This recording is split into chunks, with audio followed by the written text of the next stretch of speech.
Good evening, everyone. We're going to get started here. Are there any public comments? Great. Call this meeting to order. Roll call of members. Ms. Temple, Dr. Redis, Here. Ms. Walkham, Here. Mr. Zakreski, Here. Ms. Carson West, here. Ms. Williams, Here. Mr. Steele. Here. All righty.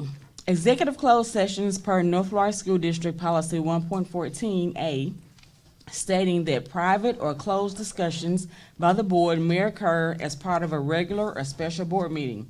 Executive sessions may be held only for the purpose of considering employment, appointment, promotion, demotion, disciplining, or resignation of an employee, or to discuss matters of pupil punishment, if requested by the parent or legal guardian.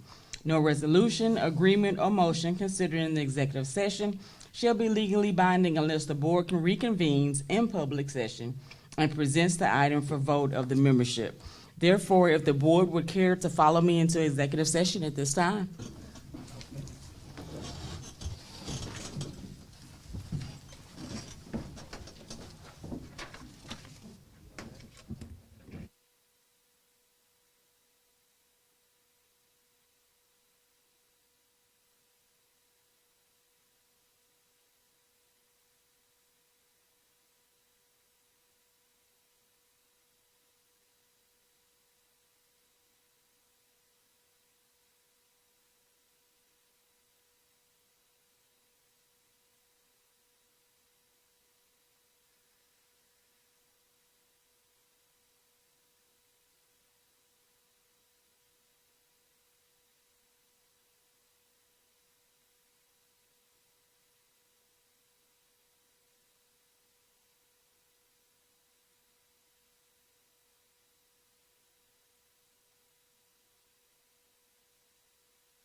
righty, we're back. We're down to action items, new business, employment of personnel. Dr. Paluski? Thank you, Madam Vice President, members of our board. Action item 4.1 is the employment of personnel. The superintendent recommends 4.1.1 personnel report as discussed in executive closed session. We need a. Second. I didn't hear. She second. Wow. Okay. It has been moved and properly second. Is there any discussion? If there is no further discussion, are you ready for the question? Question. Yep. All those in favor say aye. Aye. Those opposed say no. The motion is adopted. We're down to 4.2, resolution seeking support from the Arkansas General Assembly for local school district mass mandate for 2021-2022. Dr. Paluski? Yes, Madam Vice President, members of our board, this is action item 4.2. This is in support, and I know this was the next board meeting that we had, but I did want to bring it before you to take a position from ourselves and members of our board that we're in support of giving our school district local control in order to make that decision. The resolution also talks about that decision would be made in collaboration with our local health department, our local health officials, in order to provide us that information in order to make the right decision for our students. I still believe it is the right decision to make, although we are bound by the law, and would certainly, given the state, I think that we all recognize that we're in with the Delta variant, the state of Arkansas in its third surge. And I was going to share this data a little bit later, but one of my biggest concerns, which is why bringing this forward, is of 1,500 employees, currently 55% of our employees that we know are vaccinated. We know that number's probably higher if they've done that individually. More concerning, we know that students that can be vaccinated by the age of 12 to 18. For us, that's just under 4,000 students. That's 3,850. Of that student group, only 1% of our student group in that age group is vaccinated. Again, we know that number is probably slightly higher if parents did that individually, but that's the data that we have. And as every health professional that I've listened to, certainly to continue the best practices of wearing a mask, social distancing, and washing your hands still remain some of the best practices outside of being vaccinated. So I bring this resolution as to really take a position as a community in support of the health and safety of all of our students and our employees. Madam President, I have a question, please. Yes. Well, a comment and then a question and maybe even a recommendation. I think we all know what's going on. I think most people have paid some attention to this legislative session that we've been in. But I still think that we can strongly encourage and educate our educators on the effects. Most of the communication that I'm receiving from parents are concerning those children that are under 12 years old being in school, and these educators and staff are not required to wear masks around those kids. So I think even more emphasis during our educational process, our training process, on the harmful effects and the jeopardy and the danger we could be putting those children in should be emphasized at every opportunity. So there's a lot we can do less than a mandate. I'm certainly optimistic what's going to happen in court on tomorrow. I think it will be a positive outcome. Of course, I'm interested in hearing what Jay is going to share with us about that. But even if it is, I'm not sure what the result of that's going to be, because I'm certain there will be an appeal. I just want to emphasize the resolution I think is good. I commend Little Rock for stepping out, because everybody in Little Rock was not supportive of what they did in filing the lawsuit. But sometimes you have to step out and do what's best for our kids. So I commend them for that, and commend the leadership here, and you, Superintendent, for bringing this forward to us. Madam Chair, Yes. I wasn't sure when to do this, but Mr. Steele's kind of cracked the door open, so here we go. Mr. Beckett's here tonight, and I have a couple of questions for Dr. Paluski and Mr. Beckett. Sure. And this is probably the closest subject to that. You want to bring him up now? He's approaching. Bring him on up. He knows the routine. Welcome, Mr. Beckett. Thank you, Mr. 15 Beckett. minutes. You got two questions. Ms. Williams has the stopwatch out. Two questions, Ms. Williams, then I'll try to be done. Not you. Yeah, $2.25 an hour. All right, so is there any upside, in your opinion, to us? I'm not saying the board would or wouldn't do this if we brought the question up, but what is your legal opinion on the upside to us joining the Tom Mars Marion Little Rock School District lawsuit? Would it add any more teeth to that? Would it not make a difference likely in the courtroom? Are we able to do that at this point? I mean, obviously we'd have to coordinate with them. What's your opinion on that? I really, and this is something that I discussed with Mr. Smith and Dr. Paluski over the last few days. I really don't see any upside, and we've been contacted by numerous other districts as well that we represent as to whether they should get involved, file a lawsuit.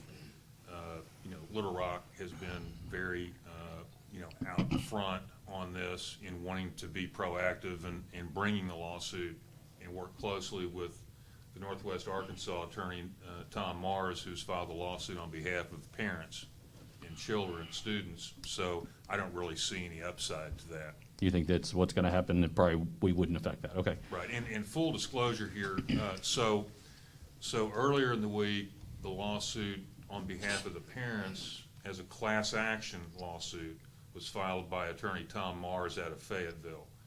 And then yesterday, a lawsuit was filed by the Little Rock School District and the Marion School District, okay?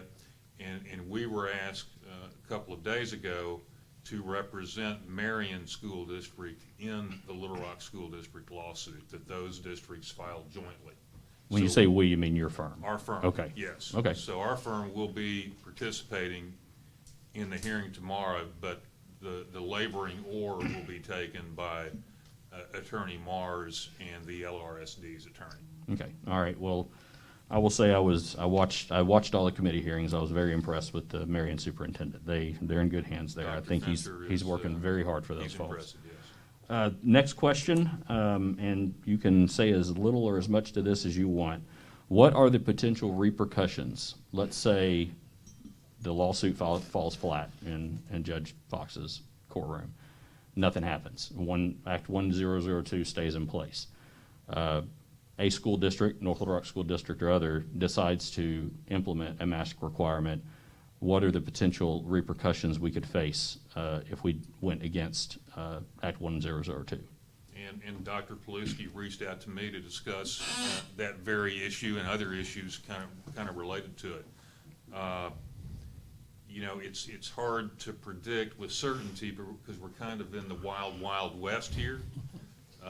But if we implemented a mask mandate that was in violation of the law, then there are consequences legally for people that violate the law. So the Okay. board could be held legally responsible. Correct. Okay. All right. Correct. Could it affect the school district? Could the state pool funding, I hear that floated a lot. Is that a possibility as an active? Could they dissolve the school board and Mr. Key is that within the law or those types of things? It's possible, but I would say not likely. Not likely. Okay. All right. Thank you very much. Dr. Redis. Yes, Ms. Williams? Mr. Beckett, I have two questions I need to ask you. Dr. Paluski gave the data on our employees that perhaps have not taken precautions to do what they need to do. How do we deal with that, or we can't deal with it? We're trying to protect our children, but if our employees are not doing what they're supposed to do, we're still gonna spike. So is there anything that we can do as a district? You know, Dr. Paluska has put out all the places they could get services for, and I know it's against the law to ask them if you've done what you needed to do. And I know this is America, and you do what you want to do, but I'm thinking about the safety of our children. If we have to be like the hospitals, you don't want to take a vaccination, you can go home. That's the bottom line. Because the children is what makes a district solvent, financially and otherwise, and we're supposed to be here for them. So with you sitting in that position, do you think of any way that, what more can we do to encourage our employees to do what they need to do? Well, the laws that were passed by the legislature this past session, speaking specifically about the law that prohibits mask mandates, and then number two, the law that prohibits so-called vaccine passports. Those are the two things that districts have been focused on in trying to make sure that it's safe for students and staff to be in the schoolhouses. But as the law stands right now, those two things are not permitted under Act 1002 and Act 1030. So those things can't be done, but there's no prohibition on encouraging masks and encouraging vaccines. And Dr. Paluski was very proactive in reaching out to us to get our legal opinion on what can be done. But as I alluded to a moment ago, you know, it's the wild, wild west out there. And there's a school district, you know, just up the road a piece from us whose board voted to implement a vaccine bonus for staff, which appears to be in violation of Act 1030, but I guess unless a district that approved that is called on it, there would be no consequence. But in theory, that would be a violation of Act 1030, and there are consequences when individuals or entities, such as a school district, violate the law. And with us having these 3,800 parents that have agreed to mask, and the other in which that is not quite the total, well, it's a little bit, we have 7,000 some students, so, and they're the majority. How do we deal with that? Then the other 11% say they didn't want to. And now, in my mind, the majority rules, you know. And then in that we have the academy now, seemingly, if you didn't want your child to wear the mask, you could involve yourself in our virtual academy.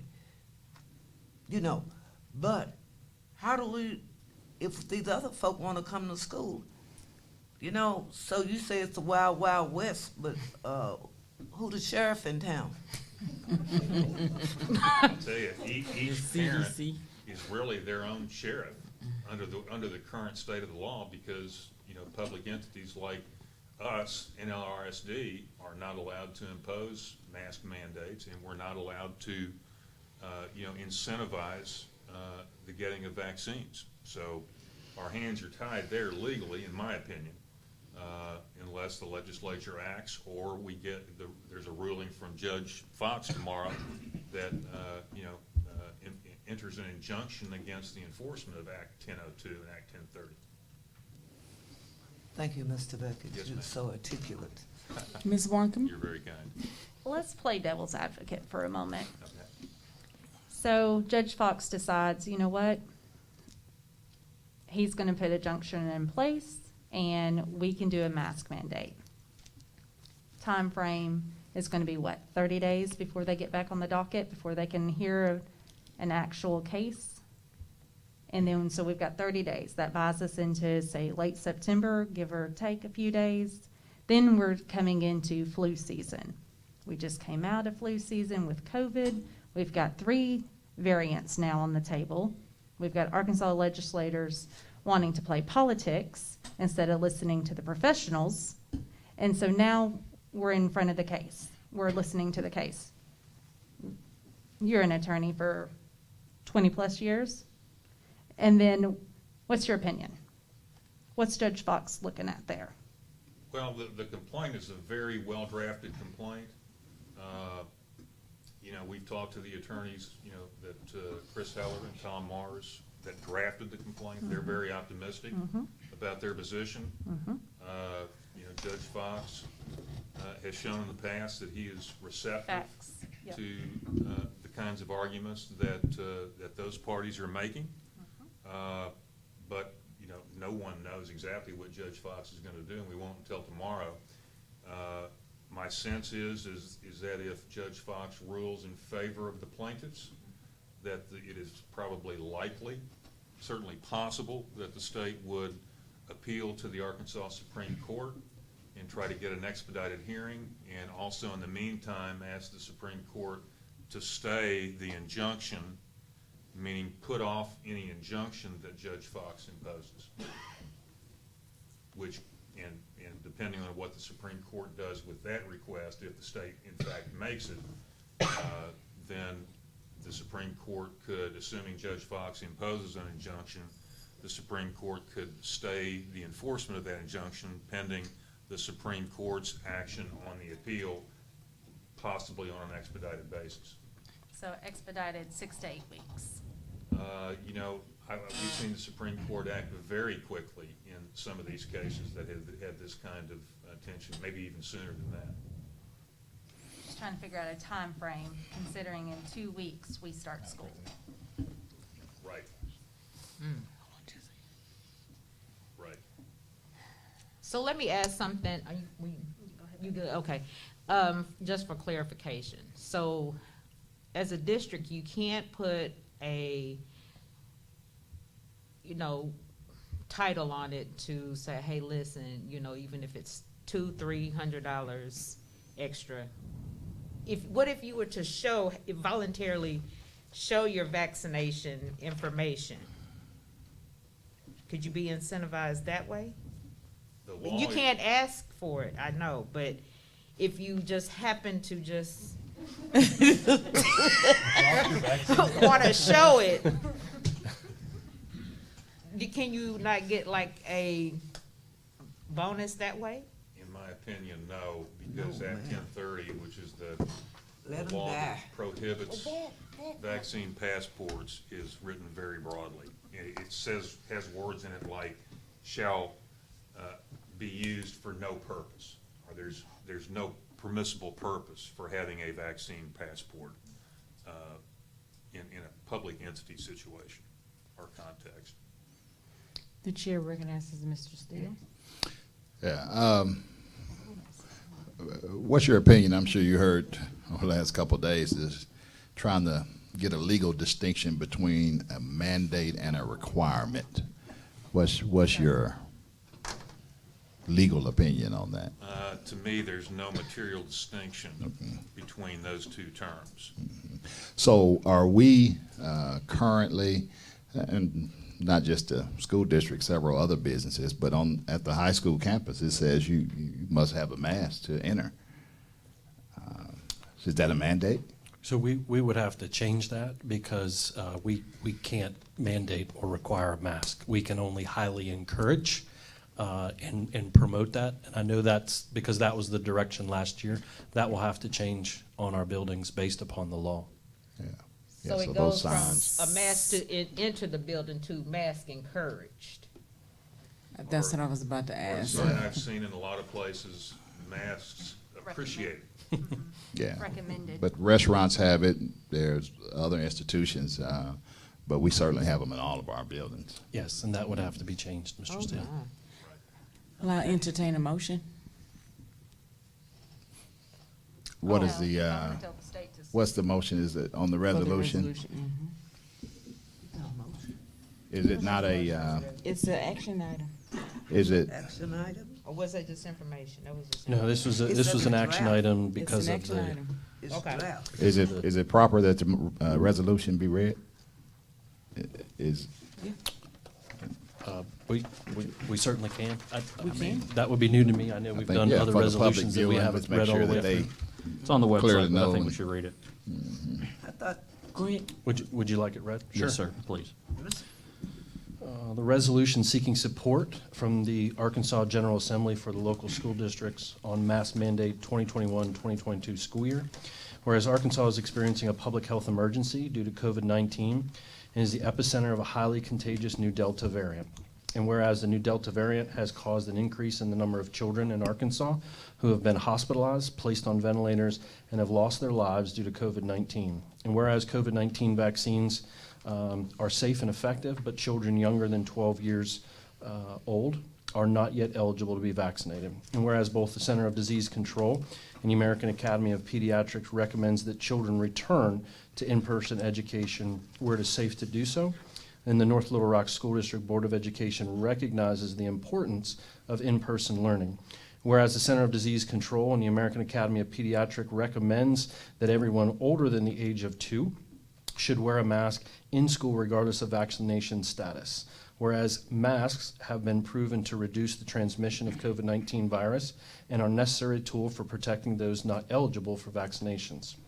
And whereas Act 1002 of the 93rd General Assembly of the State of Arkansas prohibits Arkansas public school districts, including the North Little Rock School District, from requiring that students and staff wear masks in school. Whereas the North Little Rock School District Board of Education believes that local communities should be empowered to implement public health precautions in collaboration with local health officials, including requiring masks in order to keep their students and employees safe. Whereas, but for Act 1002, the North Little Rock School District Board of Education would immediately institute a mask mandate for employees and students in all K-12 schools within the district in collaboration with local health officials. Now, therefore, it be resolved that we, the North Little Rock School Board of Education, number 1, urge all members of the Arkansas General Assembly to suspend, amend, or repeal Act 1002 and allow public school districts in Arkansas the flexibility to implement mask requirements as each locally elected school board deems necessary in collaboration with local health officials. 2, authorizes our superintendent, Dr. Gregory J. Paluski, to advocate on behalf of the district for allowing the North Little Rock School District Board of Education to institute a mask mandate at the start of the 21-22 school year. And 3, strongly recommend that all of our students, their families, and our employees get vaccinated and follow all CDC guidelines in order to protect themselves and others. Madam President, The chair recognizes Mr. Steele. I move that the board approve item 4.2, item 4.2.1, resolution. Second. It has been moved and properly seconded that we institute the resolution seeking support from the Arkansas General Assembly for local school district mask mandate 2021-2022 school year. Is there any more discussion? If there's no further discussion, are you ready for the question? Yes. All those in favor say aye. Aye. Those opposed say no. The motion is adopted. Thank you. The next Thank you, action Mr. item Beckett. is, Thank you. You can go home, Mr. Beckett, after that. Thank you, Ms. Williams. the next action item is 4.3 pre-K purchase request. Yes, Madam Vice President, members of our board, I'll invite my colleagues, Ms. Maribel Sims and Mrs. Lori Smith, to do a very brief overview or recommendation for some pre-K purchase requests. Y'all almost matching. We didn't even get the memo. Good evening. Good evening.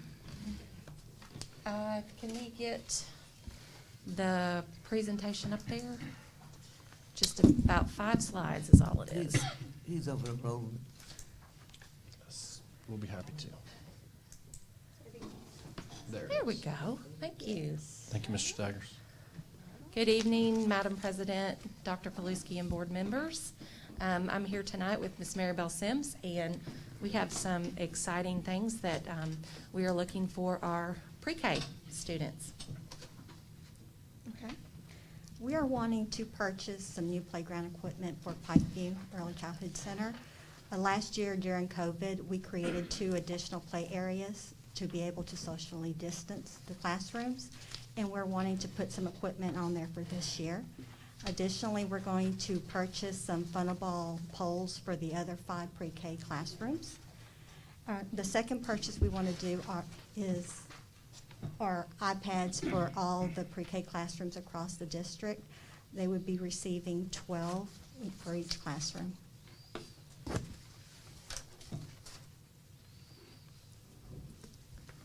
did you say per classroom? 12, 12, okay. and 8 for the parent centers. Okay. All right. And the funding source is the ABC grant. And this is from funding from 2020-21 school year. That's already been. Which is state funding, Yes. correct? I have a question before you move from there. Yes, The ma'am. chair recognizes Ms. Williams. Oh, I'm sorry. That's okay. We just discussing now. I thought I have to wait before we vote on it. Okay. Don't let me forget page 4. I got you. You're good. Okay. Is that a question? Y'all can keep going. No, that's it. Oh, That's it. Short and sweet. And Ms. Williams. questions? Yes. I wanted to ask, the 380 iPads, 12 per classroom, and you said 8 for parents, For the parent centers. is that enough? That's what I said. Does this seem like, would you explain why you only need 8 for 8 parents?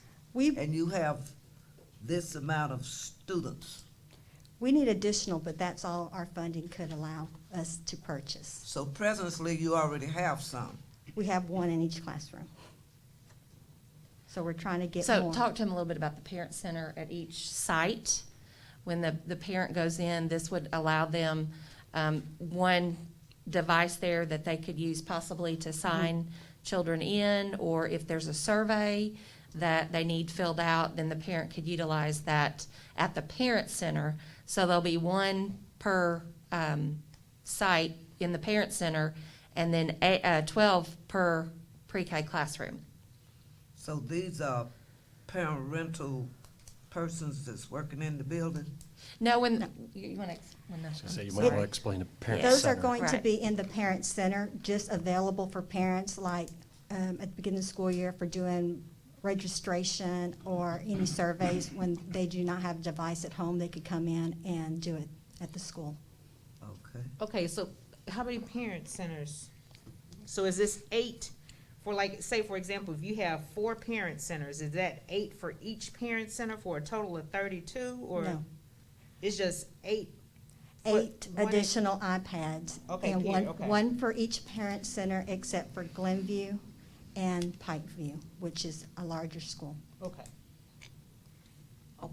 Another Madam question? Chair. You go ahead, Sorry, ma'am. babe. Ms. Markham.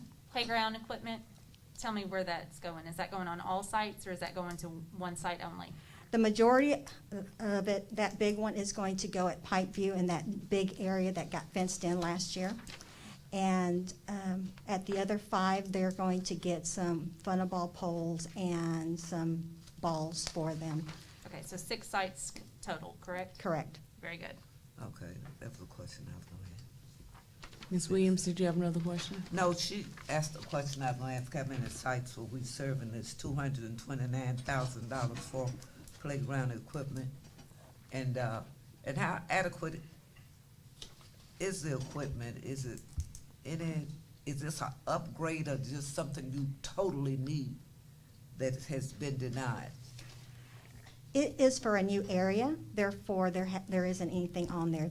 Last year, when they went out to play, they would take balls and hula hoops in that area, but we really want to provide them something a little bit more, well, fun for them to do, so, yes.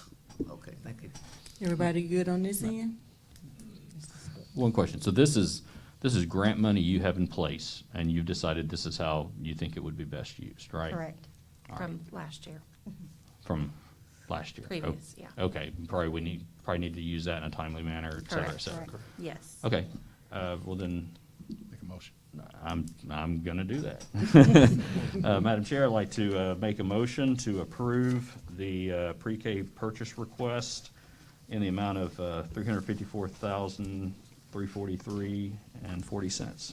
Second. It has been moved and seconded properly. Any more discussion? Awesome. Are we ready for the question? Yes. All those in favor say aye. Aye. Aye. Any opposed, say no. The motion has been adopted. Thank you so much. Thank you. I will entertain a motion to adjourn to go into workshop. Madam President, I so move that we adjourn. Second. It's done. We're in workshop. Okay. Open the school. So as Madam Vice President and members of our board, as Mr. Staggers, I think, is going to help us with getting our presentation up. We will annually come and do an opening of schools report. This is an opportunity for us to share with you and really the public all the things that we've been working and planning on to open our schools successfully. This evening, tonight, will also include our Readiness to Learn plan. So it's going to talk about all the protocols and procedures as we open again in a pandemic. So I will certainly ask some of my colleagues to begin to start to come forward. I think Ms. Alexander, and I'm going to start with Ms. Alexander and Nurse Green. So the purpose is really this evening is just that, is to communicate with the Board of Education and the public as it relates to our preparation and planning for a successful school opening. And so we begin with really the next slide, which is the context of the reality of opening schools in a global pandemic. So I just want to be very clear to our public, to our community, that the safety and security of every single one of our students and every single one of our staff members will always remain our top priority. So on the next slide, and before I kind of, some of this I've shared, but I've asked Nurse Green to really begin with the current state of health in North Little Rock, and to really give us, she is our liaison to the health department. I know there are many times Nurse Green is in multiple conversations with our local health department every single day, but I wanted her to share with the public, and I wanted her to share with you what she is experiencing, what she's hearing from local health officials as it relates to our community. Welcome, Nurse Green. Thank you. So with the Delta variant, our hospitals, everybody is being very stretched. North Little Rock is in a red zone, which we are having anywhere from 250 to 280 average positives on a daily basis in a 14-day stretch. In turn, not wearing masks and being back in a close setting is very, very concerning. I'm sorry. I'm having a little moment. She lost her dog today. I'm here for I'm moral sorry. support. If she has to stop talking, I will jump in. So just bear with her today. We got you. No, I'm good, I think. I'm sorry. All right. It's just, It's it's been a very rough It's been day. a hard day for her today. It's okay. Oh, thank you. Just take a deep Shaking. breath. I know, it's just so hard. I understand. You know, with our vaccination rates, with the ones that we know about that we have provided, and our vaccination rates of our students, and the unknown is where I'm very concerned for all, because our main purpose is health, safety, and to educate our students. That is the main priority of this district. We need to follow all of our social distancings, everything that we have put in place prior. We need to try to follow. Unfortunately, we can't with masks, but I feel like myself, as a nurse, I will be wearing a mask. I am vaccinated, I will wear a mask, and I'm going to show to others. We need to set an example for everyone. And we're gonna go to the next slide. Sure, and I'm not going to reiterate. I mean, I think we've shared all that information where Yes. our parents stand and so forth and so on. So we're going to, at this point, we're going to jump into our readiness for learning plan. So if Mr. Staggers will click on that, which is kind of a presentation within a presentation. And I'll certainly ask Dr. White and Mrs. Smith to come forward.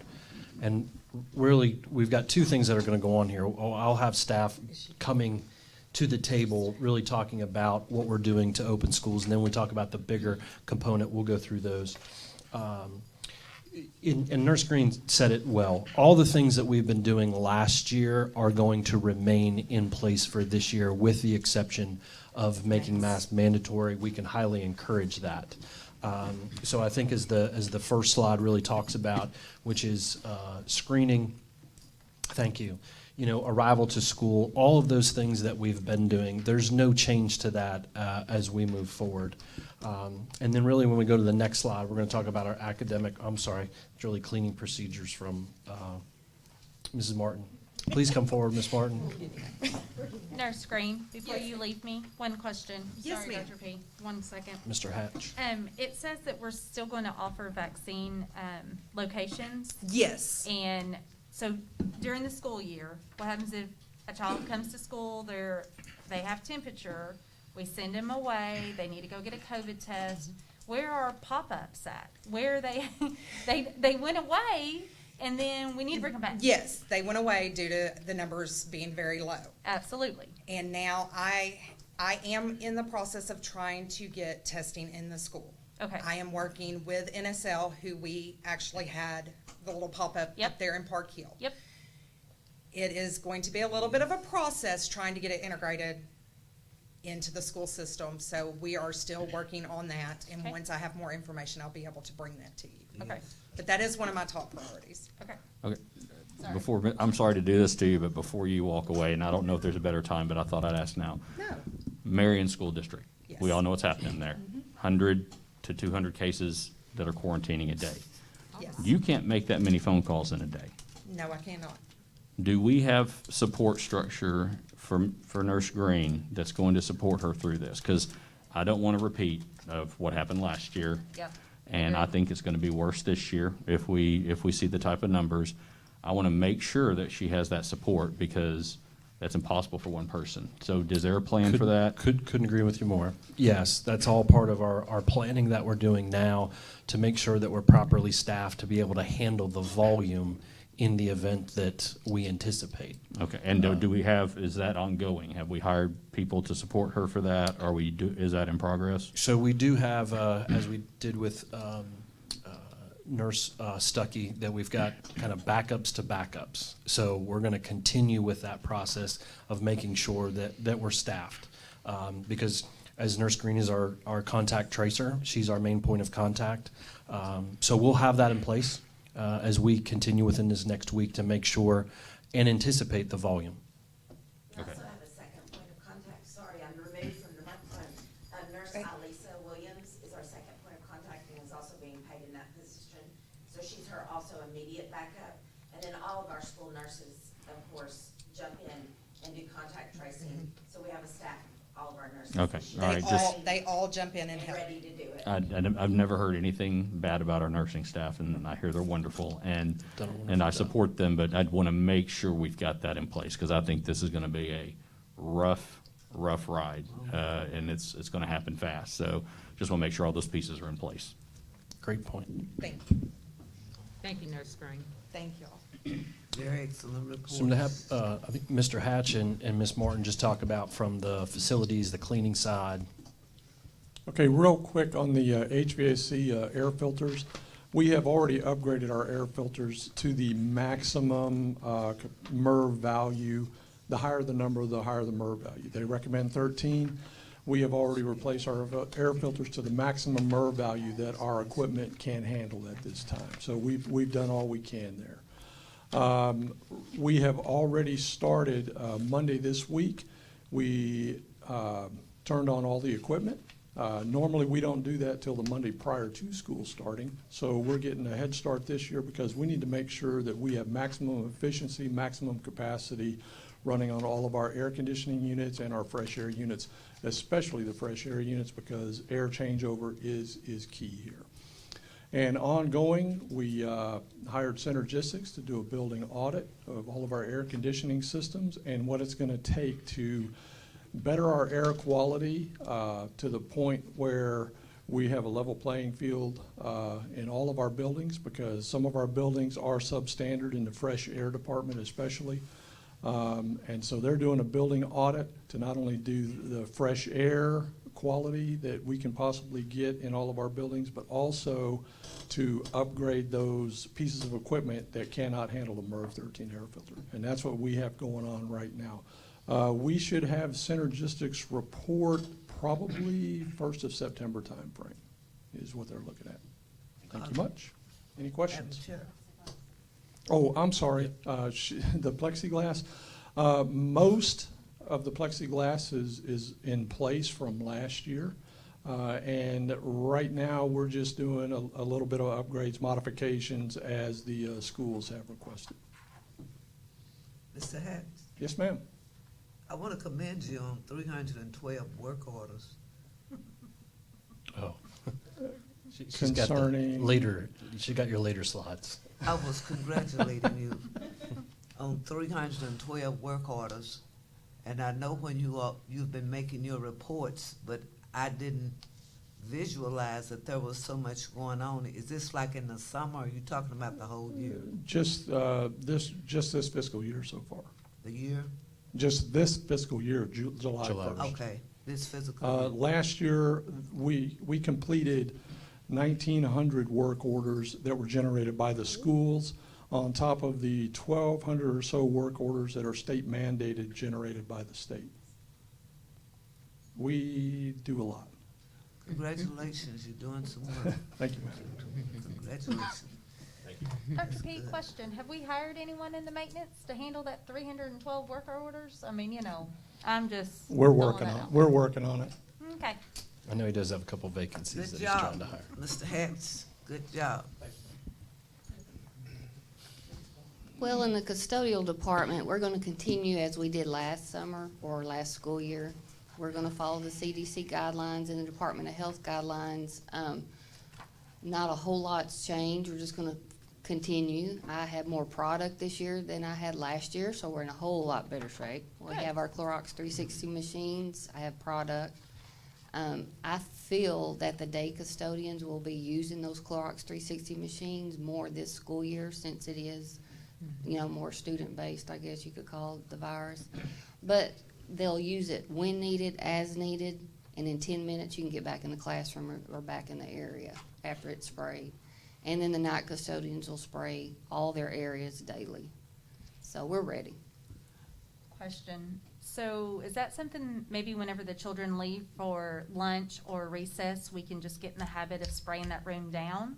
Is that a machine that is portable like this? Yeah, it's portable. I've never seen it, so Yeah. I don't know what I'm You do have to referring plug it in, it's electric, but it is portable on wheels. So if there's an outbreak, the administrator, assistant administrator, nurse, secretary will let the custodian know, hey, room 113, a child's in quarantine, we're gonna take them out for recess, can you spray? And that's how it's. Very good. She got her hand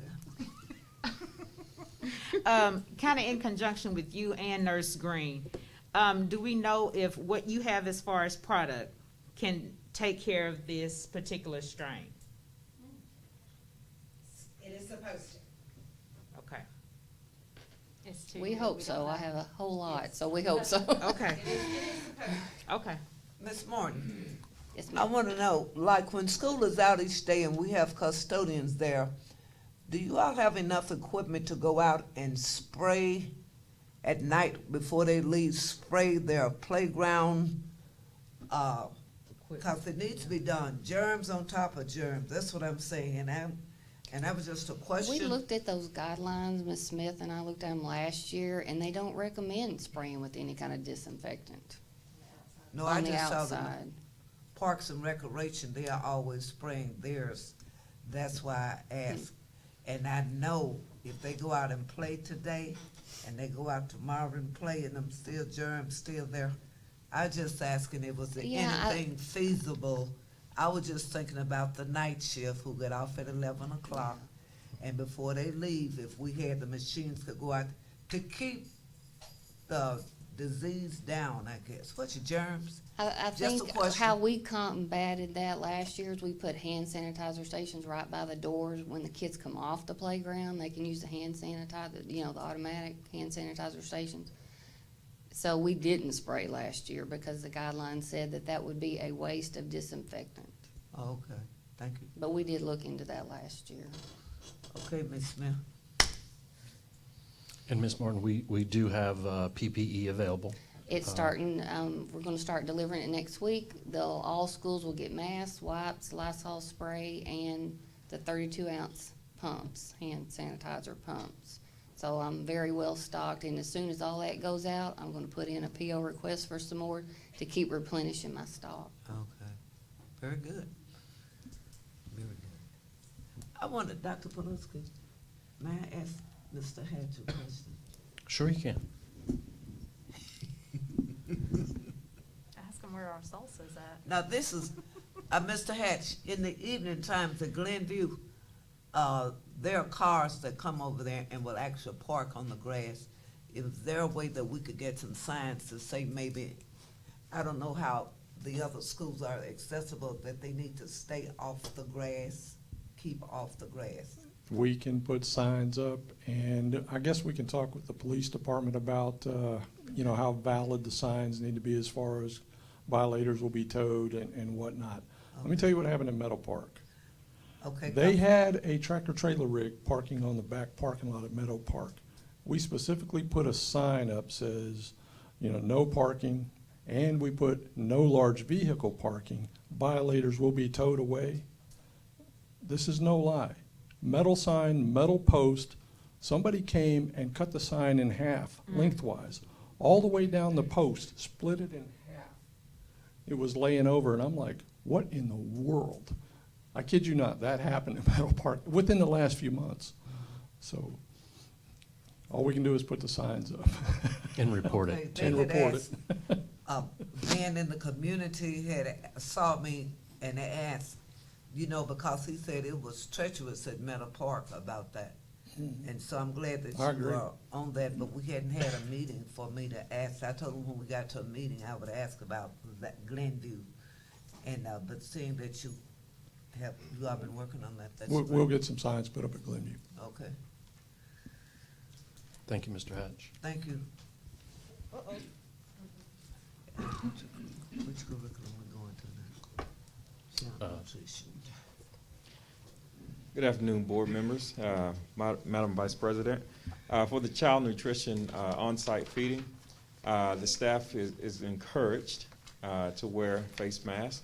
We're going to continue to socially distance, of course. We're going to sanitize everything that we're dealing with as we're serving our students.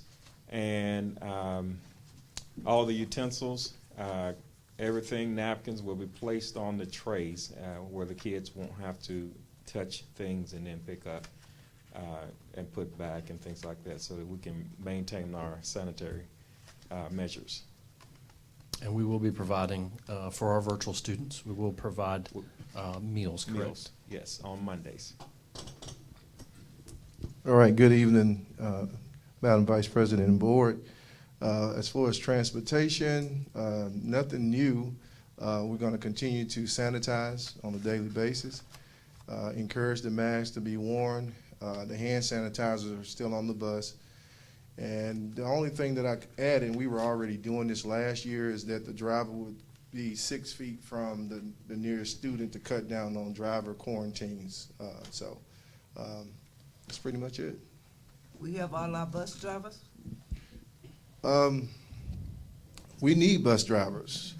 We are working hard to assess our routes, and we've been over-serving our students because according to the state, which that's what we follow, we've been picking up kids within the radius that could easily walk to school. But we're gonna have everything we need to start school. We're ready to go. All the routes have been covered, and so we're ready to go. But we do need drivers. Okay, Pulaski County is out of Walmart with 2 yellow buses. I do understand. Saying we need to hire, and I was wondering why we didn't have anything up anywhere. Well, we do have signs up. We are looking for a good location. We talked to the Walmart here on McCain, but they don't allow anyone except Boys and Girls Club, the boys yet, to put something external outside on their campus. That's what the manager told me. Now, You that's say different. the sign, but when you're at Walmart, right across the street from Riley's and Arby's, they have two big yellow buses, Pulaski County School District, and a big sign that says Pulaski County is hiring. So I don't know, maybe you need to put a big yellow bus up there and pin the sign to the bus. I've also seen them in Rose City Uh-huh. Shopping Center. Well, our They have a drivers have bus. been out riding and promoting the bus that way. We also will be on the news. Is that tonight, Dustin? Supposed to be tonight. So we're taking measures to advertise as well. 2 weeks start, when does school start, Dr. Taylor? Ma'am? When does school start? 16. When? August the 16th. 2 weeks. How many days is that away? We'll, 6 days. we will continue to do our recruitment. 1 is 11. Come on now. Somebody What throw I'm something trying to else. say, Dr. Taylor, we need to hurry up because our biggest complaints that we've had through the years have been poor bus transportation and getting our children where they need to be. And getting them out of school on time has always been the biggest problem. So you need to work that, whatever you need to do. And you got Mr. Barnes back there. He know how to do everything. He'll help you 100%. We thank you for your expression. Last year was a great year as far as the middle school, and I don't think we had any complaints. I think it was the year prior to that when we had the difficulty, and there was a schedule challenge. We But don't want last to year fall we back did. in that loop, Dr. Taylor. Well, thank you for your Keep your observation. sweet memories up now. Okay? Appreciate you. Have a wonderful I evening. have a quick question, Yes, please, ma'am. if you don't mind. As far as like hiring, have you looked at maybe some retired bus drivers or bus drivers that have or maybe have gone on to do something else? Maybe if they want to do something, maybe as needed daily basis or something like that. Is that an option? I mean, Because if you don't have, this is kind of a little late in the game to kind of start doing a heavy push for recruitment. So if school's getting ready to start in 2 weeks, maybe you have to maybe utilize some that you have already had in the past maybe, and then maybe pay them like on a daily rate basis or something to that extent. A little bit too late. Yeah, it's some of that, and I'm just going to interject. We have done some of that. Some of our older drivers or retired drivers have come back to us, but we still have to make sure that their credentials are up to date. So that's a matter of whether or not the credentials are up to date, and we can still use them. But some of that has happened, and we can do some more of that as well. Yeah, because if like I'm just kind of just thinking maybe ahead, like if school's getting ready to start, maybe this would be a good time to start checking credentials and making sure that if I need to pull from resource A over here, if I'm short some drivers because now I have 5 or 6 in quarantine or test positive, then, you have to kind of have that pool to pull from, and then making sure, kind of being proactive and making sure that there's no gaps as far as like transportation needs and making sure those credentials are already done ahead of time, possibly. Thank you. thank you. I want to say one more time, we are ready to go. All routes have been covered, and we are ready to go. And that we will try to develop a pool. Plenty of buses, no drivers.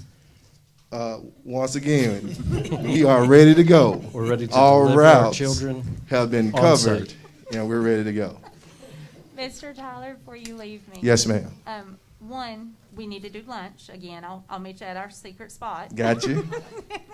And 2, how many of the administrators here within the room are CDL certified to where in the event that we are in a pinch with quarantine that they can step up and help our school district? Dr. Reynolds is. All right, there's my And baby. Mr. Stone. All right, Mr. I got two on the floor. How many more? Any takers? Okay, test will be given tomorrow. Thank you for that. I need that. Appreciate it. Mr. Smith, you heard that. All right. What has he been doing, Dr.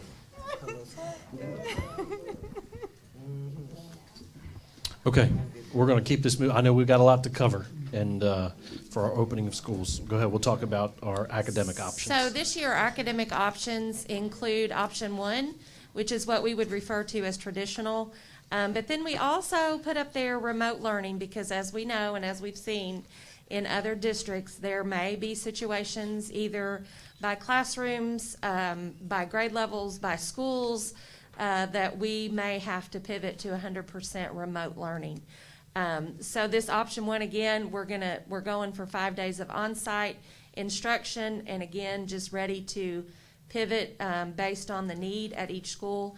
When and if that happens, they will continue to use Google Classroom and the resources that are available to all students, learning management systems such as Lexia, Zern, those kinds of things, so that we can keep the instruction going.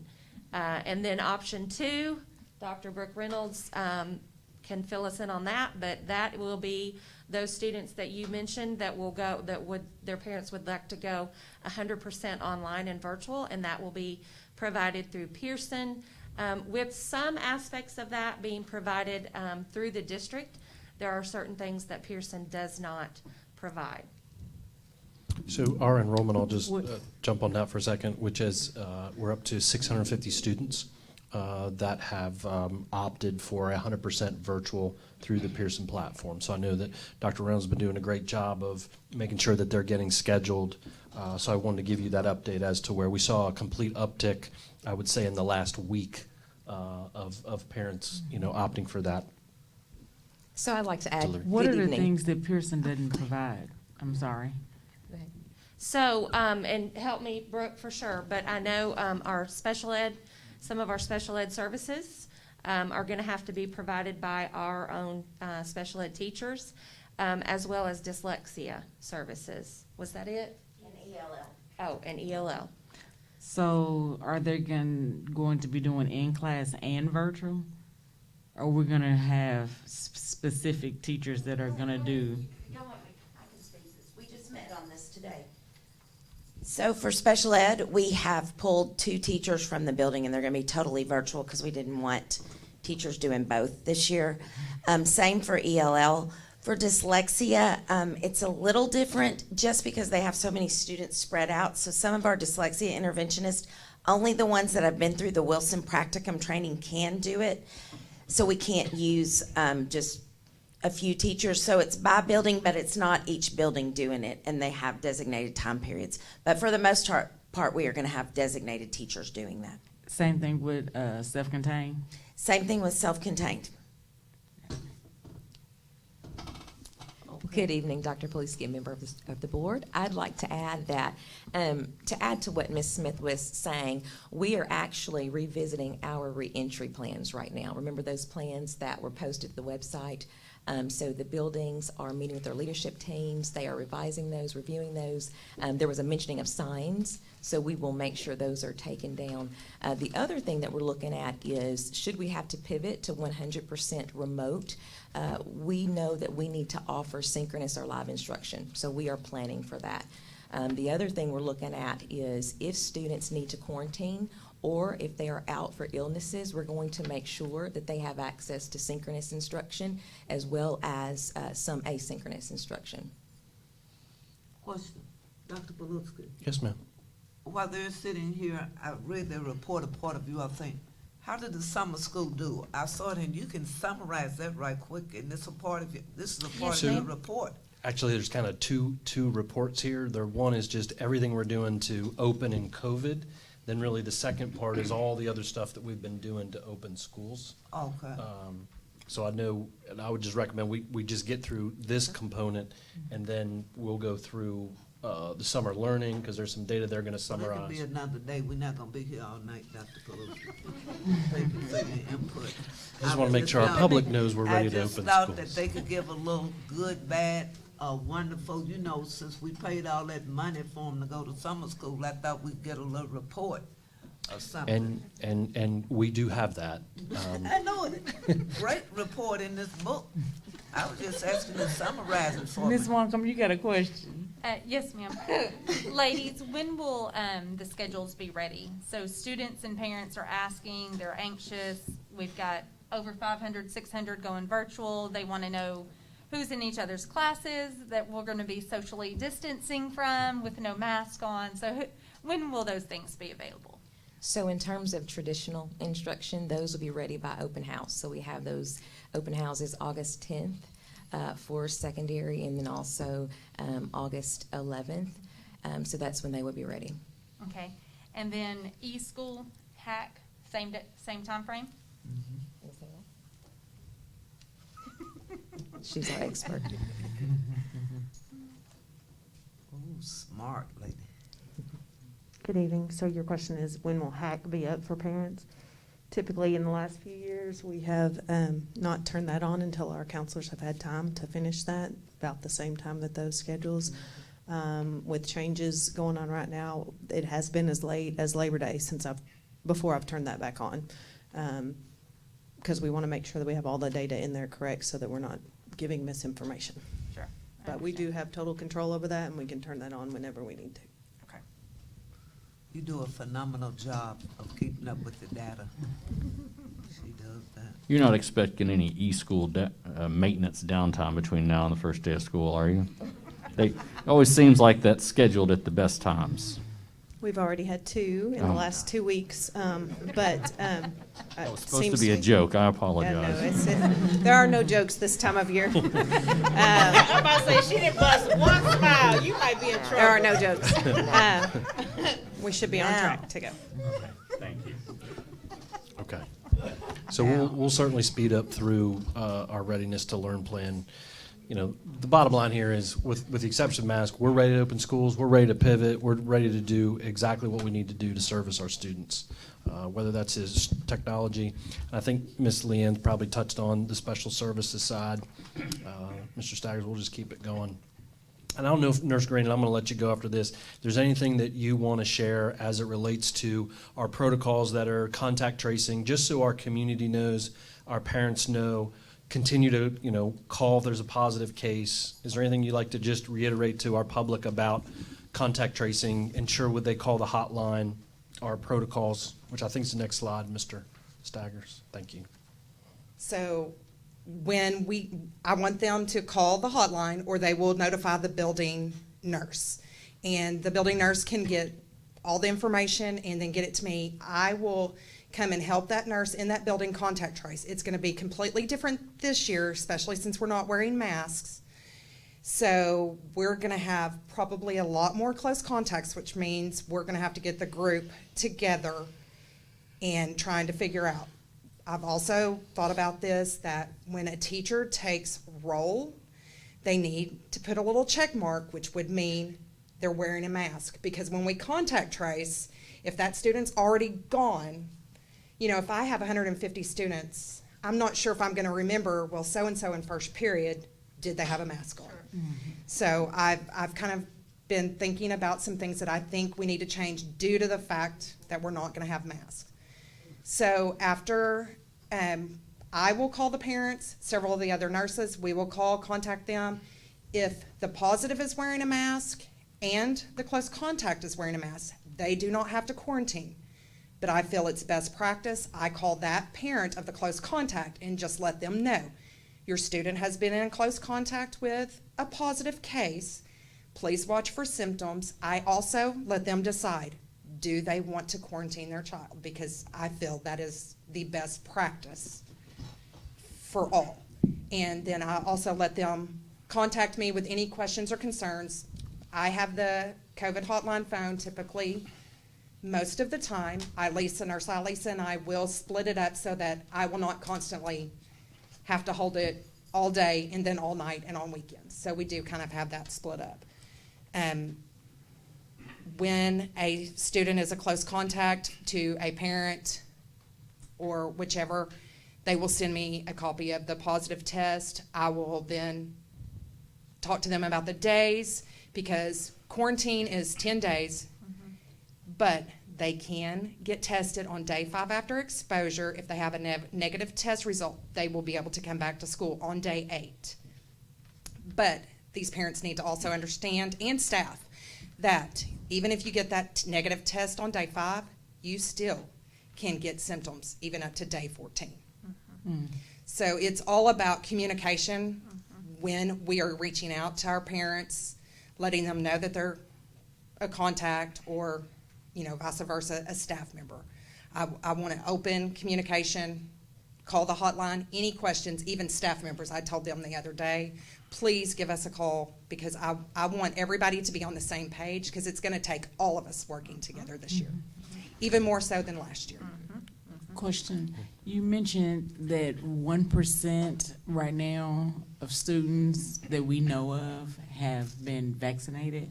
Of those Is- students in the age group of 12 to 18. Is there like a link, or do we have some way for parents to let, or students to let the school know if they've been vaccinated by a private So doctor? when I contact, or one of the school nurses contacts for a close contact, that is going to be one of the first questions, because if they are vaccinated, they will not have to quarantine. Okay. And we also have access to WebIZ if we need to look somebody up, because say I can't get a hold of a parent yet, just for verification for our purposes. Okay. But that will be one of the biggest questions changed from last year. So, and Nurse Green, just so we're clear, she's the only one in the medical field that can ask that because it's Correct. related to. Like, so we can't ask that of Right, parents, right. but they can in order to And it protect. really has to be a close contact, or we're even asking if it is a positive staff member or student, have you been vaccinated? Because that's going to go to the health department. Okay. Quick, I just want to clarify what I Yes. think is a very important point. Right now, we can't require people to wear masks. Correct. People want the kids in their school. We keep hearing, I listened to 2 committee meetings the last 2 days where it was preached that the kids need to be in school, whether masked or not, they need to be in school. The number one way to keep our kids in school and not have to shut down is what? Is wearing a mask. Because if both students are wearing a mask, They will not have to quarantine. there you go. And that's how we keep our numbers down, and that's how we keep our doors open. Absolutely. I just want to make that point. Again, it's your choice, but the choice to wear a mask will change these numbers greatly, correct? Correct. Thank you. Thank you for that. Let me ask you a question as far as like the immunization records, those yellow cards. Is that something that whether you had the vaccine or not, is that on the immunization card when they have to maybe turn that information in? Now, that may be put from the doctor's offices, but we have the state portal where we can actually physically go in and look. Like, I have a student that mom can't find the shot record. That's how we get immunizations Gotcha, okay. throughout the school year all the time. COVID is on there, and we are able to look that up. Gotcha, that's what I need to know, thank you. Just for clarification, Yes. if a parent is positive and they sent that sweet little baby to school, mask or no mask, and they're not running fever yet, what's our protocol? And mama or daddy, whoever the parent guardian may be, didn't call a hotline. Correct. Hopefully they contacted the building. We hope. Somebody. Because I will never know whether a parent Right. Yeah. is. But if they've contacted the school, that student will be quarantined, and we would pull them out of class, put them in the isolation room, and fog the room, remove all the kids, fog the room, and then go from there. Okay. Follow up. Stone, Mr. Stone, you may know this also, Dr. P. How did we do on numbers? I mean, we had to call people. We had to call parents and guardians and whatnot. They need to update their information so we have a current phone number. Current address would help, but either way, we need to call somebody. So again, comes back to Hvac, love you, mean it, I seriously do. But we need something in place. We're not doing phone numbers, we're not doing our little pieces of paper. We did it digital. Hallelujah, praise the Lord, we saved a tree. But they need to update. To answer your question, the parents are doing a really good job at entering in their data, and so we're doing well. And then once school gets in, the secretaries and registrars will help continue to encourage parents to update their information. And we've been sending out, I believe, that information quite frequently about, as we start the new school year, any updated information. I know we've sent a bunch of other stuff out to Access. So we can continue to still communicate that, Ms. Wonkum, and encourage our parents to continue to update, to have the most accurate information as it relates to an emergency, address, phone numbers.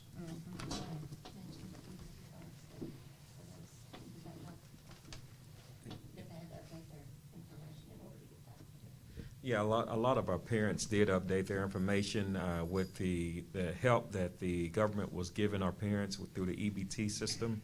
A lot of our parents did call in and update their information at that time as well. So that helped us with updated numbers and addresses and things like that. And on our website, as soon as you log into our website, there's a pop-up message that also encourages parents to go on and update their information. Good. So I think we can probably almost conclude, because this was kind of the last part, which is, suspected cases and protocols, which Nurse Green has done, and what our communication protocols are about following the flow chart. I'm not sure that we've got to go over that, but Nurse Green has really summarized all those procedures and processes. So with that, this will kind of, if there's any more questions, we'll kind of conclude. We're ready to open schools during the pandemic, and then we're going to shift, and our executive team is going to do a great job of summarizing all the great things that they've been doing for us to open schools by our departments. Thank you, Nurse Green. Yes, thank you, Nurse Green, and thank you. Oh, darn it. I forgot. Okay, so we had Cornerstone Pharmacy and Baptist Health has provided vaccine clinics for all of our staffs. We had about 630 participate, which is 55%. Then we had Kavanaugh Pharmacy and UAMS come out and provide for our students 12 to 18. That was a 0.02%, but I feel that it really didn't go as well because the vaccine just hit for that age, and I believe our parents need to be more informed a little bit. It just happened so fast that they just were not ready. So we are working right now with NSL to come and have vaccine clinics. So I'm having a clinic on August 13th for our athletes. I had planned on having vaccine clinics on open houses, but now that we've gone virtual, it's kind of changed. So I've got athletes on the 13th, and then we're doing the high school and COE, the middle school, and the academy. So it's going to be the first week of school, that Wednesday, Thursday, and Friday.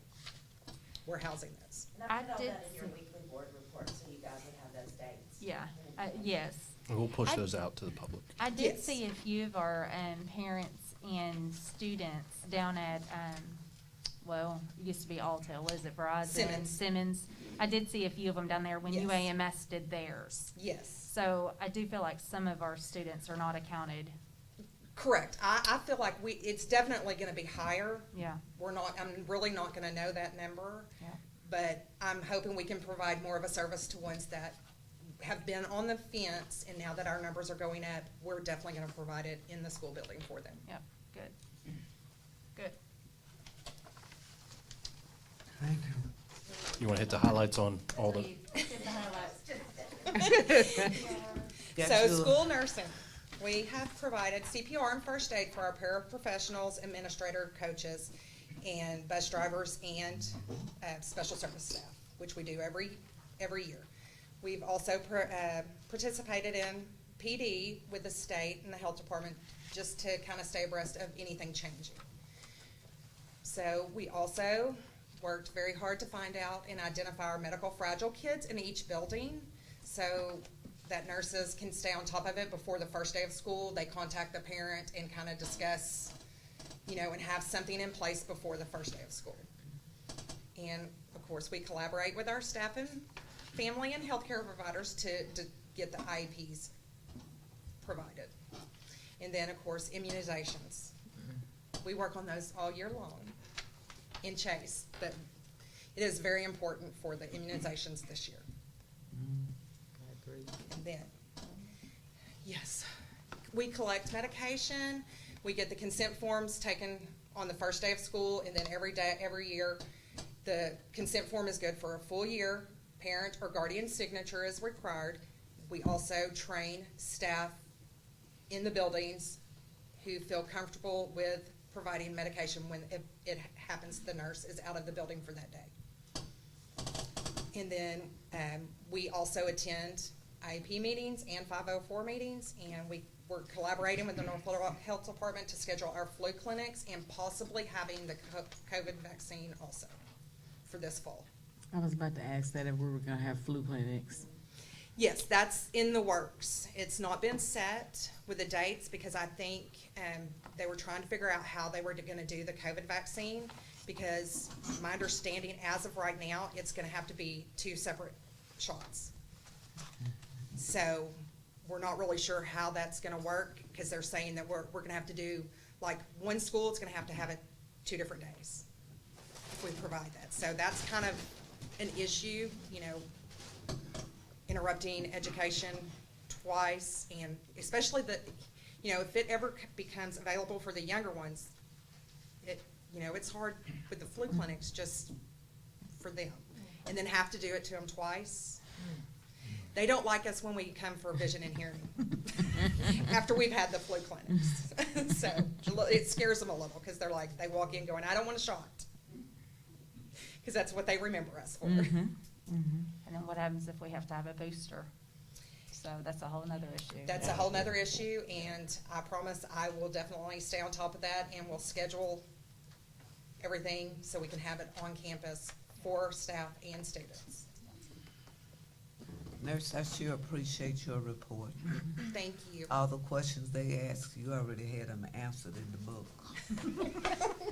Had they read them, they would not have had to ask you questions. Thank you. But thank you. I think Mr. Brown's going to summarize. Money, money, money.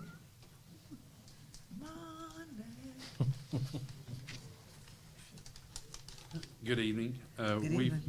The Finance Department, we've been working on our interim close that was conducted June 30th. When we close a fiscal year, we have what we call a preliminary close or an interim close, and then we have a final close. So the interim close happened on June 30th. We also that day we opened our fiscal year 22 ledgers. That happened the next business day. We've submitted ADE Cycle 8. That's a teacher salary report by fund. We've also created new hire contracts all summer long. So as people have been approved for hire, we've issued those contracts. We're planning a final close by August the 31st. We'll do that before the 31st. We'll also we're also preparing to submit Cycle 1. That's the fiscal year 22 budget submission. And we'll have our board workshop on budget in September, so you'll have approval of that before it's submitted. And then we've done some required annual training. Dr. Paluski and I are required to do Tier 1 training. He did his this summer, and I did mine on July the 29th. So that's a little bit about the Finance Department and what we've done to prepare for the next school year. Thank you, Mr. Brown. Oops, did you have a question? I just got a question. You told us you was gonna tell us about the money. Will you do that on the next board meeting? Yes. You know, when I asked you about how much money was taken. Yes, ma'am. And that would be between the final close, like from July 1 to August 31st? That's correct. Okay, thank you. Yes, ma'am. When you come next time, would you have an update on employees or former employees paying us back? So I'll provide that to the board. Very good. All righty, good evening, everyone. So our summer learning loss program was a huge undertaking, especially not only for everybody, but for HR. 466 employees were hired for our various services that we provided this summer. New hires for the 2021-2022 fiscal year, which began July 1 and moving into this year. We've got 63 certified employees that have made it through board approval and 44 classified employees that have made it through board approval. We've ran those through our onboarding processes. That includes about 12 forms that we put everybody through, background checks, things of that nature. Also encompassed in that is licensure checking for our certified employees, and so that jumps into our licensure processes as well. And so we've been communicating that on the personnel reports as well, as far as those aspects that we're checking. We had some issues with our contract language last year. What transpired was, if everyone remembers, the start of the school year was pushed back due to COVID. we actually had contract dates embedded on that, and so whenever we moved to a different start date, our contract dates became off, and so I had a big push this year where we adjusted that language and referenced it back to our contract start dates that are found on our website. And so moving forward, that issue will never transpire again. We'll have contract dates associated on our website, and if we need to pivot or move, then we will be able to reference that straight on our website. Our policy committee has started to meet. We had our first meeting. This is the big push per Dr. Paluski and from board feedback to HR as well. We are starting to work through our policies, and we're starting to come up with those changes within what we have. And so we've made it through about 15 pages. My understanding is we're going to get both sides of the house, the LPPC and the CPPC involved. And Dr. Paluski has also said that he would like to extend that invitation to some of the board members and things like that, as well as the executive team. So it's going to be a team effort, but our goal is to have a good working set by the end of this fiscal year so we can move into 2022, 2023 with some very solid policies. We had to update the handbook, calendar, and salary schedules for the new fiscal year, so changing all of that information that's embedded with those things into the 2021-2022 fiscal year. Those are all up and available now as well. Protocols. So having, you can see those first four aspects are investigation checklist protocol, discipline protocol, attendance protocol, and checkout resignation retirement protocol. Having those mechanisms in place from my department communicated to our staff is best practice. That's what we've attempted to put in place, is making sure that they are communicated in such a way so everybody knows what to expect, putting those expectations out there. And again, that's been a big push from Dr. Paluski to make sure everyone understands where the district sits in regards to what we expect and how we're going to move going forward. Training for a test evaluation tool and classified evaluation tool. So we evaluate our employees. That's been a little different throughout COVID. We've got people doing their jobs, teaching virtual students and things of that nature. Training's associated with all of that. And so us training our folks and making sure they understand how to apply the evaluation tools on both sides of our employment house is best practice. Our minority recruitment plan, we will be bringing the updated plan. You guys see that every year. We will be bringing that to you guys as an information item next month. I've been working with Oliver Dillingham and Lance LeVar from DESE, which is their legal affairs department. They're affiliated with the EEOC department in Little Rock. And so we are working to get some good mechanisms in place.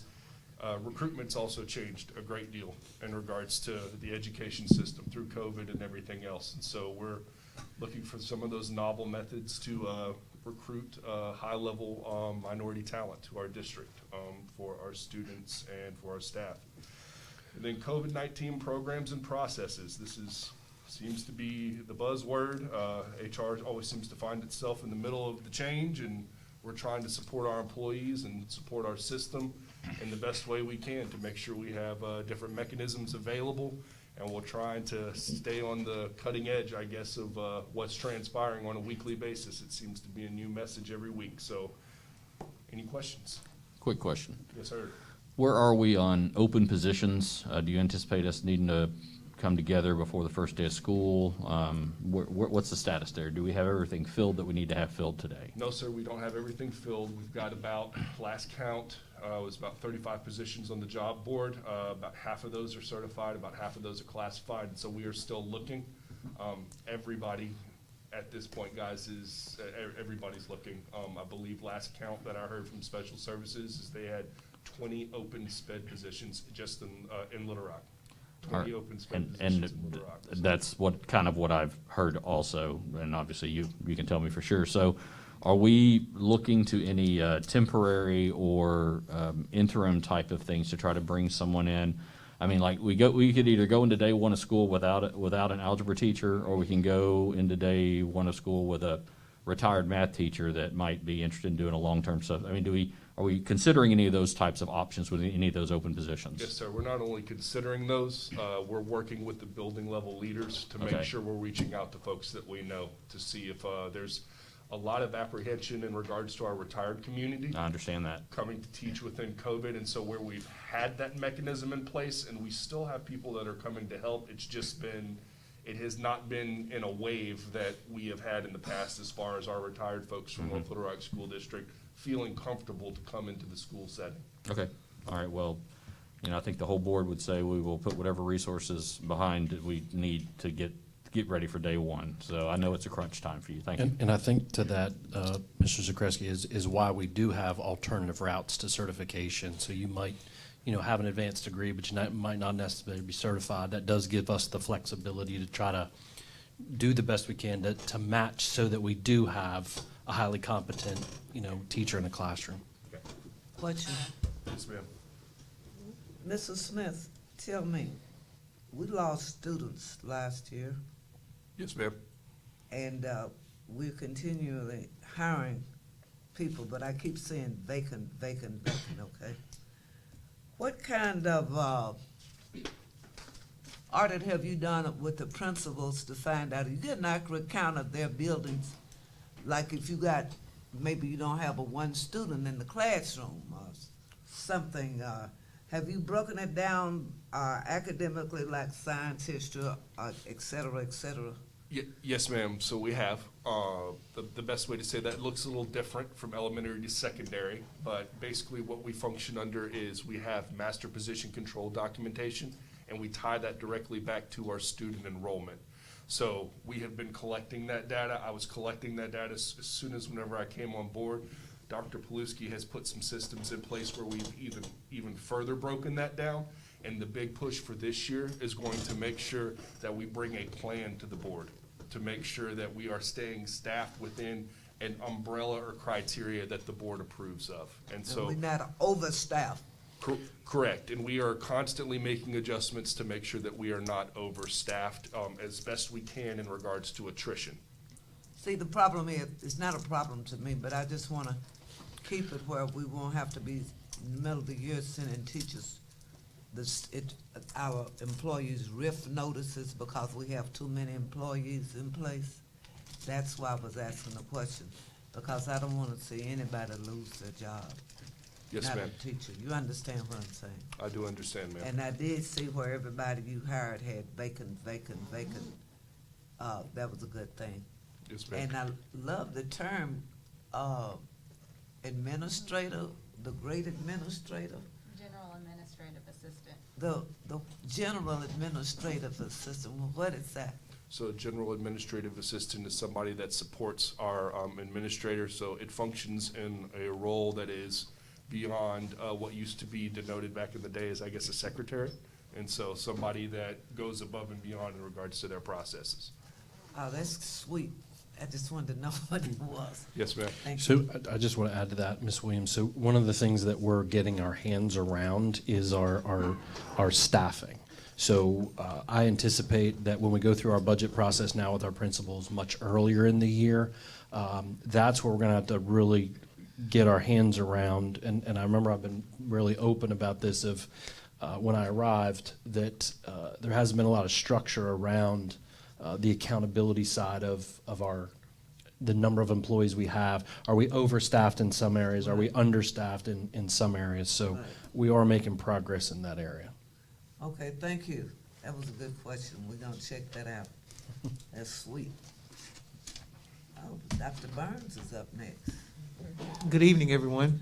Good evening. So as far as the communications office, we've posted some important dates on the calendar section of all of our websites, so parents will know when grading period's in, they'll know when Teacher Appreciation Week is, that kind of thing, so that's on all of the sites. Provided multiple updates to our families about Virtual Academy, so if you're a parent, you got a text every day for about 5 days, letting you know when you can sign up for Virtual Academy.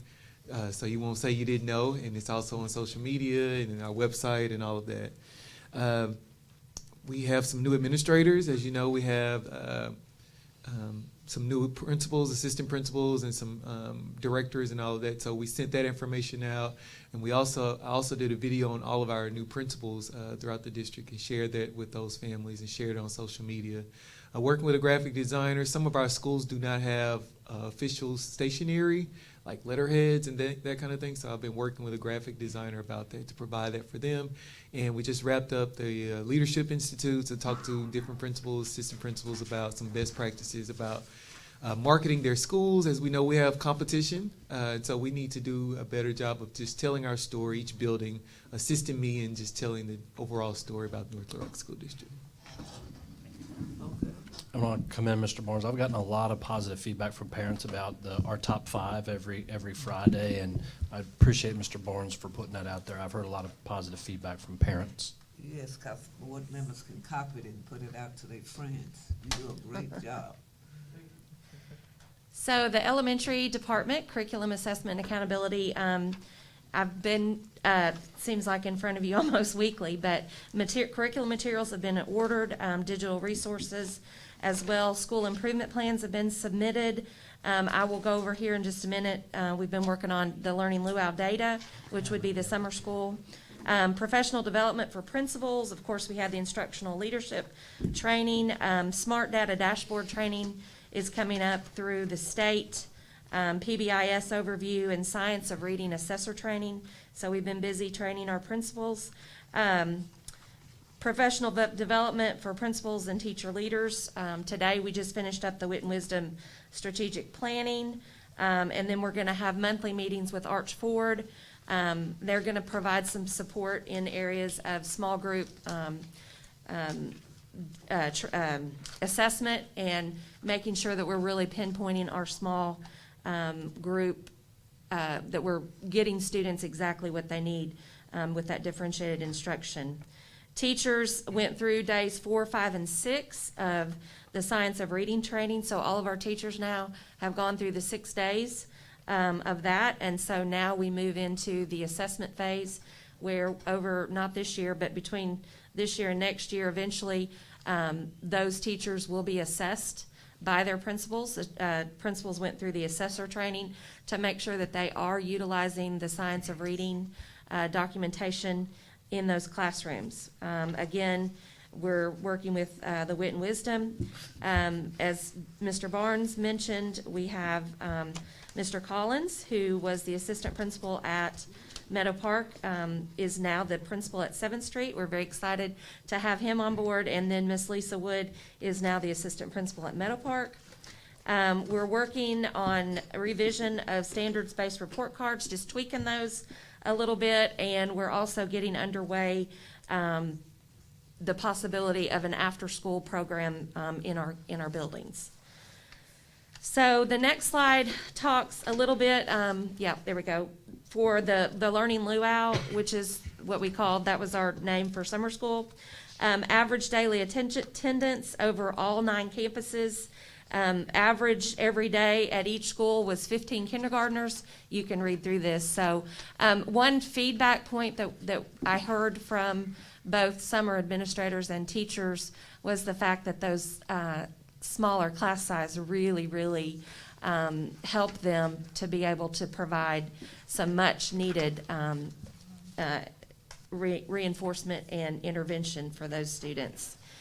We did take the NWEA. We had the average number of students that we served out of the 19 days was 755. So I feel like we really did a pretty good job of getting students in, keeping students. You know, some days and weeks were different based on families' vacation and different things like that. But overall, I feel like we were able to make a positive impact. When you look at the reading scores, the RIT is what we look at, and that's ready for instruction today is kind of the way we look at that. But that is a score that we compared from the spring, when they took it in the spring, and then we tested them after 19 days of instruction. Was not a lot. And so we, as you can see here, this was the average number of RIT points that students gained. So just for example, if you look at of all students, I broke it down by the subpopulation. So kindergarten students overall, there was an average of 3 points increased RIT score. So as you can see in reading, I'm very excited to say we didn't see any slide. We didn't see students. We saw a little bit of regression, but when you look at the average of things, we saw students holding pretty steady with where they ended up in the spring. So teachers were excited. They really could see from day to day that students were retaining the knowledge that they were working on. So overall reading scores there on increase of RIT scores, and then math scores on the second page. And then one other data point that we looked at was on our Lexia. And this is that personalized, if you'll go to the next slide, there we go, that personalized reading instruction. If you look at kindergarten, for example, across the district of 9 schools, the number of students that started below grade level when we started was 109. And then the number where we ended that we're currently below was 4. So those students made some good progress in that program. Likewise, first graders, that we had 140 that started below, and we ended up with 81. So as you can see, we had a greater impact on our younger students, and it kind of fell off a little bit, not quite as much. But what you have to remember is students, as they get older, they have more to learn. So the gap gets a little bit bigger in what they have to learn. So we were pretty pleased with that. And then for 4th and 5th grade, again, the gaps are a little bit bigger there because they have not had access to the Wilson, the foundational reading that our kindergarten through 1st, 2nd, and 3rd have had. So we looked at those by the number of, and it kind of explains that down there at the bottom. Basically, the units gained, there are 6 to 20 units per activity, and 5 activities make up a level. So it's a little bit confusing, but basically what this is showing is that even our 4th and 5th grade students did make some progress on this program, and if nothing else, it kept them structured, it kept them engaged. Some of them said that they didn't even feel like school. We did a lot of hands-on STEM activities, and the parents would say, "Hey, thanks for the summer camp." So we really did. I did a survey of the parents or of the teachers, and it was all very, very positive. So I think overall we made somewhat of an impact. So. Before we move on, can I ask Ms. Smith a couple questions? Sure. So you said the RIT score, Yes. so an increase of 3. Yes. Give me some context there. So every fall, winter, spring, kids they will go in and look at their RIT goal, what their goal is. And that kind of can be judged with sort of, it's normed. So they have a growth goal. So while 3 points is not probably going to put them in the next band or the next grade level, any growth there is good. I guess that's my question. How many points would constitute a grade level? Or does it? It's pretty simple? broad. Yeah, Okay. It's pretty broad. Okay. RIT scores, can go they go up to 300 points. Okay. And so it's very incremental. But the fact that we even grew. And rather fall behind, which you usually do during the summer. Yes, exactly. So hopefully we've, kind of reduced that summer slide, if you will. And you said you are looking at growing the after-school programs. Yes, that is something that we're in talks with now. Okay. With Heather Rhodes is working on that. We've talked to principals about that.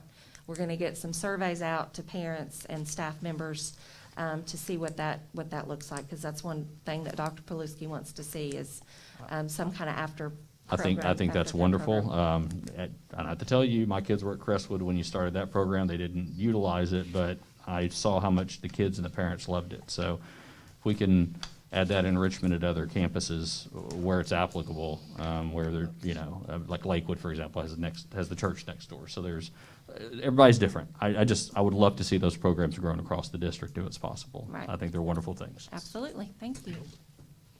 Good evening again. Okay, so we've been super busy in secondary. We have several new hires. Also, we have additional positions in reading, in dyslexia, and ESL, and of course that is based on need, based on numbers.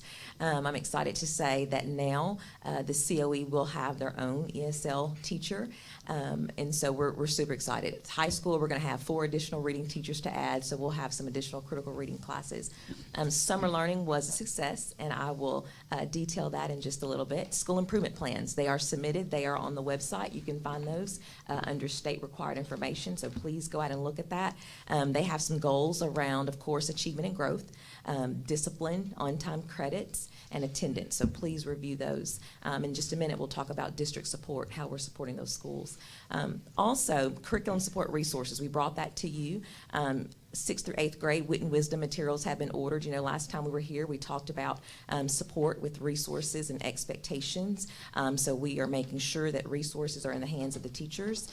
Also that training is provided as well, and so I'll talk about that in just a second.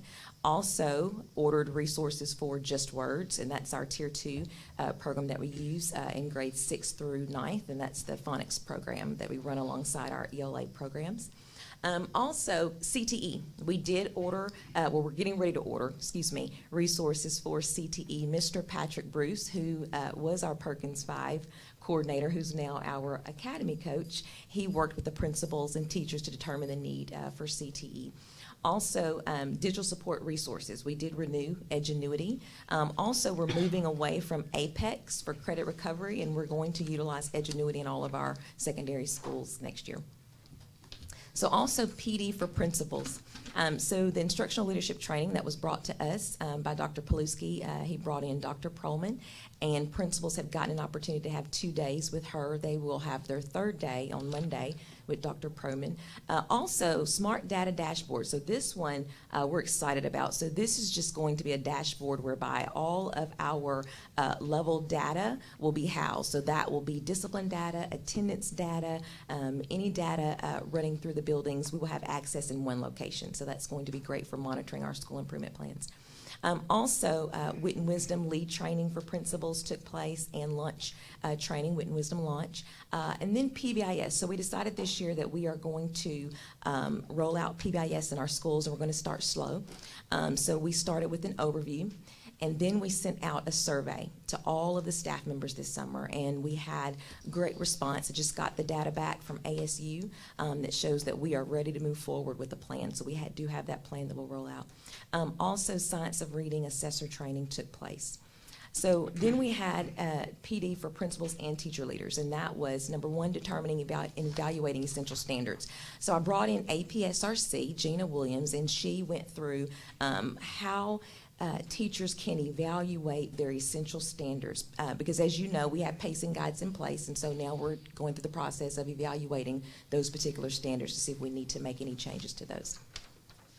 So I'm going to go right through. Also PD for teachers, Science of Reading training, Wit and Wisdom training, and you can see the training there. Okay, so summer learning data. So we recovered a lot of credits and courses this summer. As you can see, the high school, how many students they had enrolled, and then how many students earned the credits, and then how many credits were earned. So if you're looking at the number discrepancy, that's because, you know, we really personalized the learning this summer, which means that there were students there who didn't need to earn credits necessarily. They were there for intervention. Next slide. Okay, Center for Excellence, same thing. I'll let you read that. You can move along. Next slide. In the academy. So with the middle school, we did a great distribution because we really wanted to see where those kids fell, you know, how well did they do in summer learning. And I'm happy to say there are a high percentage of students that did meet expectations, and they were required to come to school. Next. Good. Okay. Northwood Academy, same thing. I'll let you take a look at that slide. There again, middle school campus, grade distribution, same thing. If you'll look, they've got about a 90% passage rate there. Can I ask a question since Yes. we're on credits? Absolutely. Will they have the opportunity to do credit recovery if they didn't make it through the summer? Absolutely, yes. And some students are still working. Some high school students are still working right now to try to get into that four-year cohort. This year's cohort, they're still in Edgenuity right now.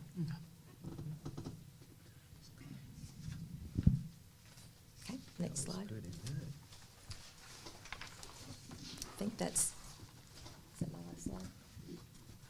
Perfect. Okay, do y'all have any questions for me?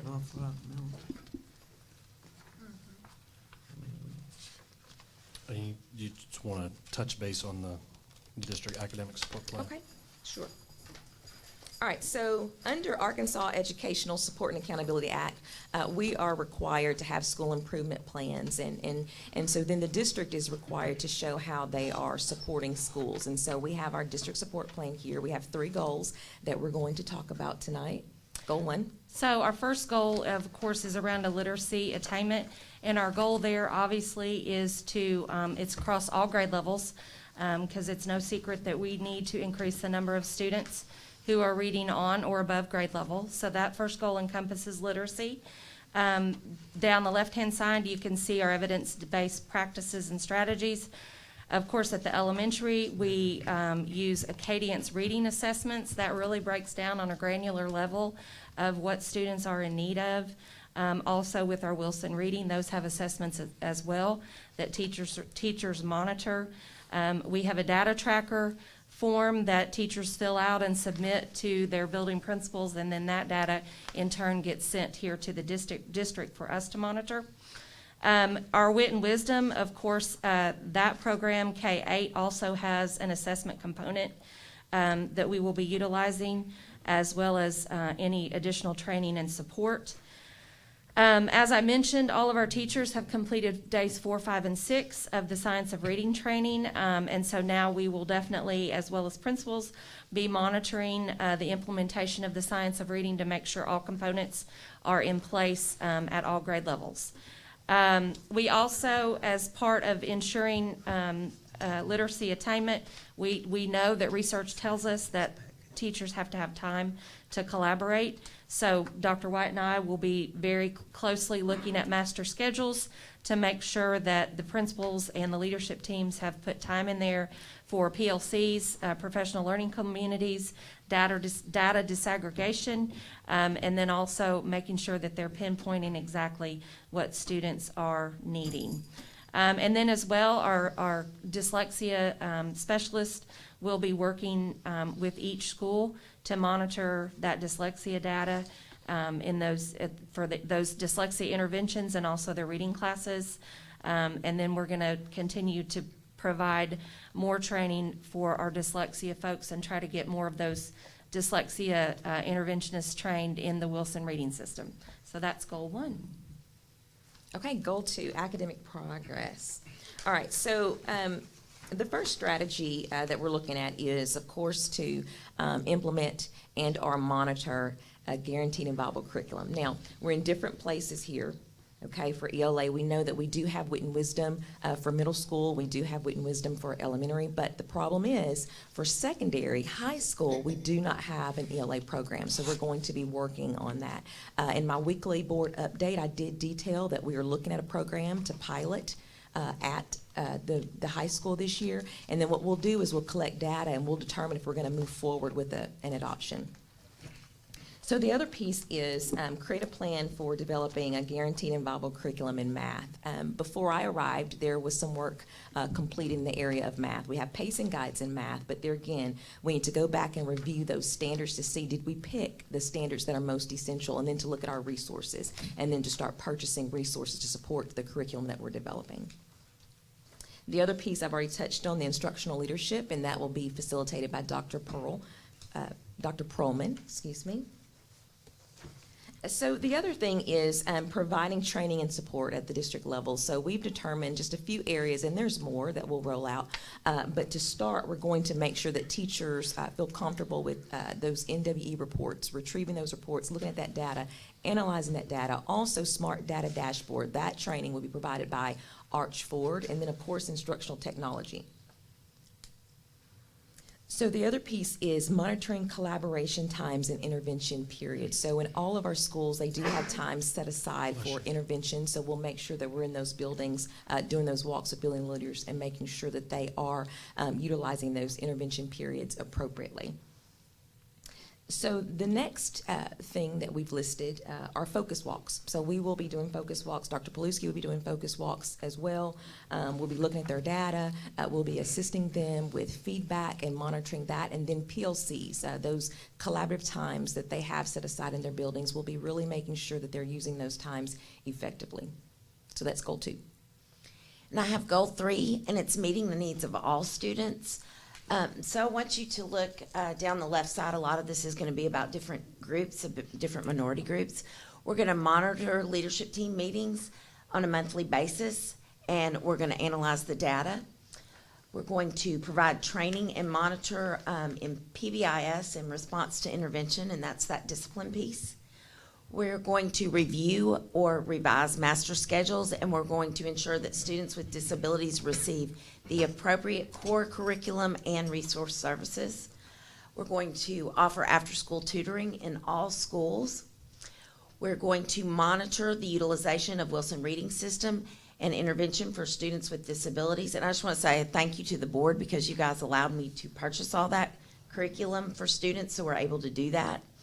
We're going to do PD directly related to special services, special education, and then we're going to provide ongoing social and emotional learning, training to the staff, and we're going to designate personnel to coordinate social and emotional supports.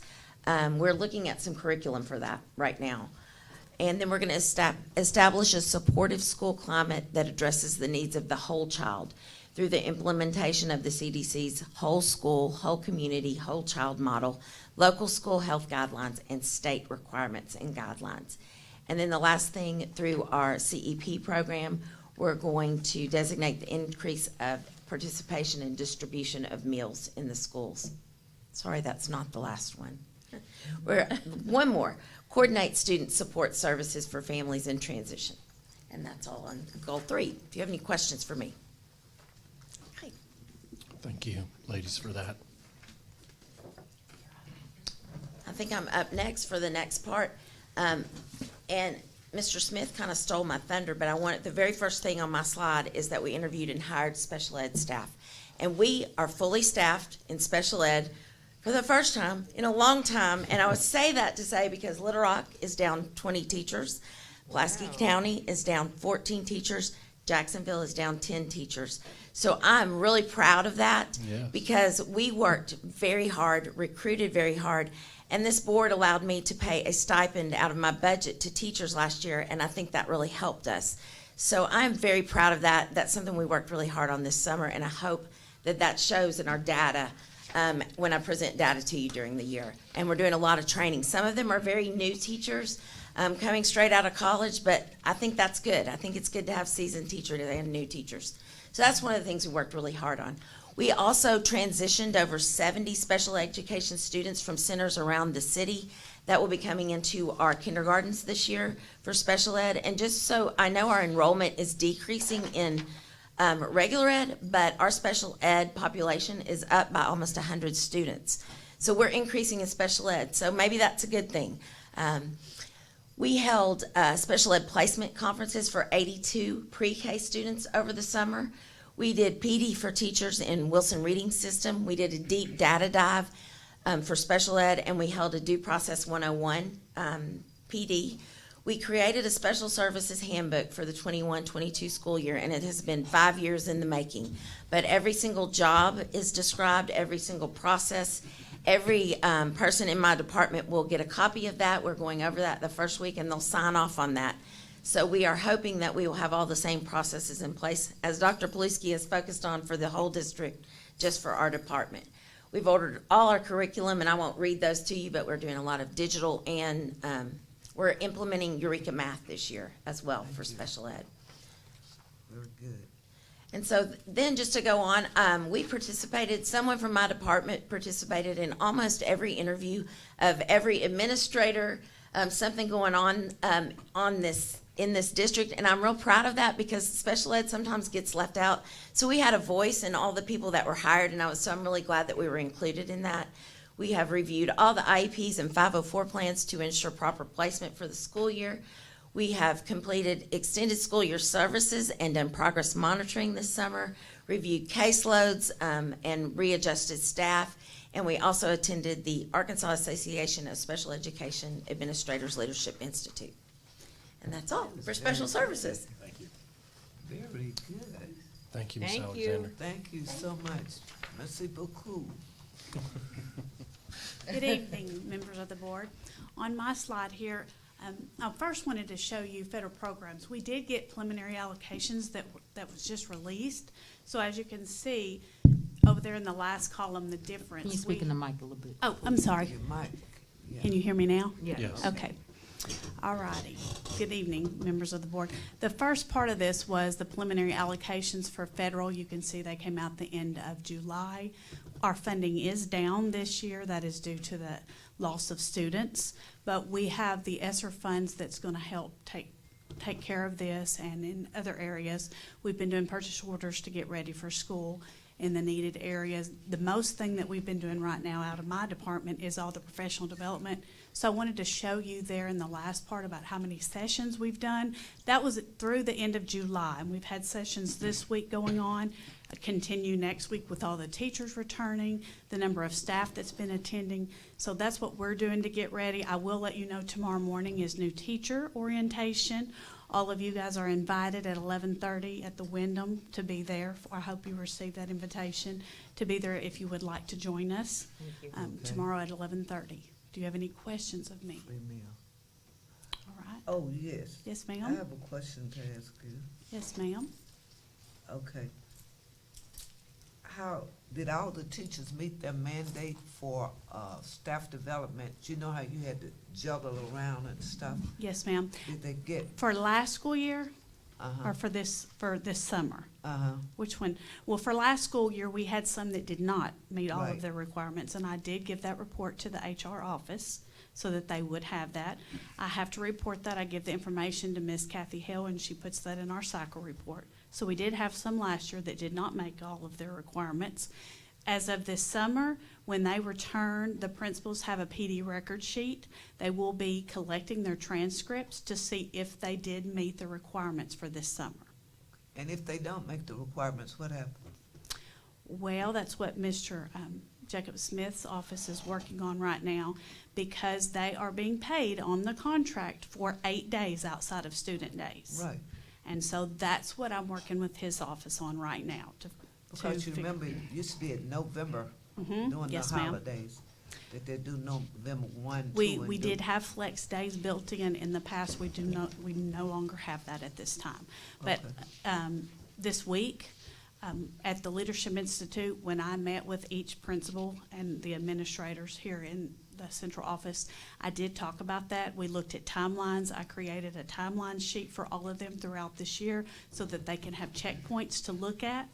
I gave them the PD record sheet. We went through procedures so that they could have a plan in place and be more proactive and work smarter on the front end as we go through the year. And we're not waiting until May to start going around trying to figure out who did what and what's missing. Oh, okay, thank you. You're welcome. Any other questions? Thank you, Ms. All Randall. right, you're welcome. Thank you. Thank you, bravo. I'll see you in the morning. Okay, in the Student Services Department, we've updated policies, student policies and handbook information. We're in the process of interviewing for Director of Food Services. We're working with parents continuously on enrollment, and we're working with the registrars and the schools to help ensure that all of the necessary paperwork is signed and complete for the school year. Also in that information is collecting data for transportation, just to put into our system so we can make our process a little bit easier for identifying what buses students are riding. And in the Child Nutrition Department, we are interviewed for kitchen staff, continue to interview and got manager in place for Ambo Elementary. We sent out the staff assignment letters. We're working on menus. We've got menus written through October, and we've gotten all the vent hoods scheduled and clean, and the warehouse items are being distributed to schools. Can I ask you one question? Yes, ma'am. Briefly, you mentioned something about the EBT cards, because I was saying update the information, phone numbers, addresses. Can you touch base on the EBTs? What was sent out? How often will they be sent out, and why were they sent out? Okay, repeat your question so I can. So the EBT cards, Mhm. the food cards, Yes. they were sent out to the district. Why were they sent out? How much was on it, or does it vary? And then will they come in the mail again? Should they start looking for additional cards? Okay, the EBT cards, that was a government issued help to our families. So all of our students qualify to receive one because our district is district-wide CP. And the amount that's going to be on the card is supposed to be based on income. So it's going to be different in depending on what the income level was. And all the cards went out to the addresses that were on file at our schools or in our system. So did I cover here? Was it a one-time card? It's a one-time card, and they encourage you to keep that card because they're gonna they'll reload that same card. So yes, I was also asked, what do you do if you didn't get your card? they need to contact the DHS. It's not the school district. Thank you for that question because they're calling us, and if the address was sent in, it was sent in to DHS, and then they can help them troubleshoot where that card is if it went somewhere else. Have you printed the book yet? Handbook? The book is online. I have not printed a book. We wasted a lot of fiscal resources. So if a parent is wanting a hard copy of it, we'll gladly print that for them. I just want to bring it to your attention. I don't know if it was in there, but in Zone 1, you know, there's Meadow Park, Glenview, and the Academy was never listed as a part of that. In Zone 1, I didn't realize that, but I'll double check that, and that's Okay, something we can double check update. it. And I've been meaning to tell you that when we were, you know. Zone 1 at the Academy. But it's Yes. in Zone 1. We'll be revisiting that, and I'll update that, and we'll upload it back to the site. Okay, thank you. Any other questions? Good report. Thank you, Mr. Stone. Thank you. Good evening, Vice President, members of the board, Dr. Paluski. From the Technology Department, we've been very busy this summer. The updates we've made, we interviewed and hired a systems administrator, so we're really excited for that. We streamlined our school support processes so that we can respond quicker to schools. That was, before I got here, that was kind of a problem, is that we were a bit segmented in one person covering 5 schools, so we've kind of spread this out and updated our policies a bit internally so that we can get to schools quicker and service them. For our school technology upgrades, as you know, with your support, and thank you, we were able to successfully complete about 580 classrooms with new technology. So they now have 2 computing options. So we're real excited about that, and we've gotten a lot of good feedback for that. We updated our school classroom cabling, and we're still doing that. That's kind of ongoing because some of the schools are a bit older. So we're still updating that. Since we put in new technology, need new cabling in some respects. For infrastructure, we upgraded our site-to-site connectivity, which means each site got double the services or double the resources. We're finalizing that project now with Windstream, our provider, to get more internet to schools, which that's been a huge issue as well. And finally, for network security, we'll be building out our first cybersecurity response plan. We're going to be having a cyber security audit that's going to point out our vulnerabilities, and we're going to address those vulnerabilities so we don't get caught. And that's what we've done this summer. I just want to recognize Mr. Steiger's team. They were way ahead of schedule of getting all this deployed in our schools way ahead. So we all appreciate that, Mr. Staggers. And I know as the teachers come back next week, they've got going to be like Christmas morning. Absolutely, absolutely. And I want to give a shout out to my team too. They did an excellent job this summer. That is great. Did you get your hire? I did. Got my new hire. We got a sys admin in place. He's already coming with ideas, so we're about to get rocking and rolling. Okay, we'd like to meet them. Thank you, Mr. Staggers. Thank you. Thank you. Good evening, Vice President Dr. Redis, board members, Dr. Paluski. I bring you greetings from one of the most hardest working departments in the district, parent and family engagement. I say that because my office works very hard to ensure that everything that you're hearing, that we get this information out to our parents alongside what our communications department is doing. I returned on contract on July 19th, but I was doing a little work off contract, ensuring that we filled our district PTA president position. We had an outstanding president, Tina Lee. Due to term limits, her term was up. So we do have a district PTA president who is a parent at our Crestwood School. So we're excited to have her. She's ready to get started. She has been working with the PTA prior to. I also assisted our families with some of our local back-to-school giveaways that you can see there that'll be taking place at our different, some of the locations around our schools.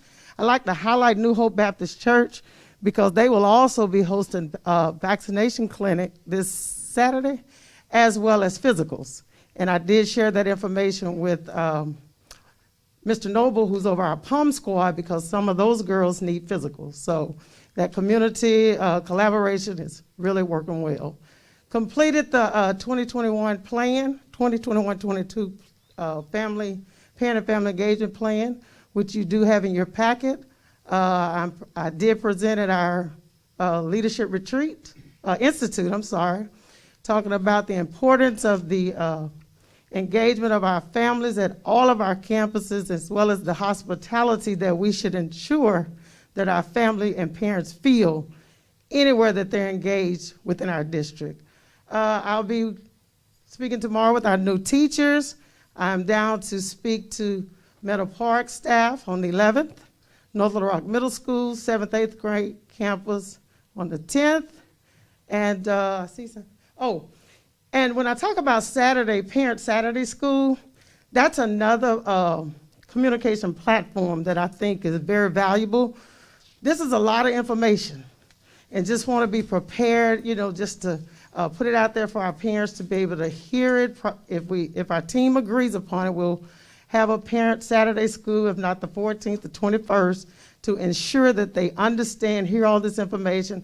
As I'm sitting listening with Nurse Green, I see the importance to maybe host a parent and family university night to answer some of those questions around, as well as strongly encouraging the wearing of masks. So are there any questions for me as it relates to parent and family engagement?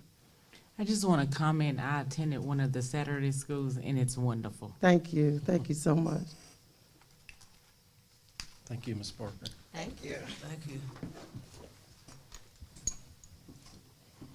Software specialist. Good evening again. Good evening. Okay, so it takes a lot of work to move the database from one school year to the other. So basically, we have to start over. So we this summer we did what is called the rollover with the Arkansas Department of Education.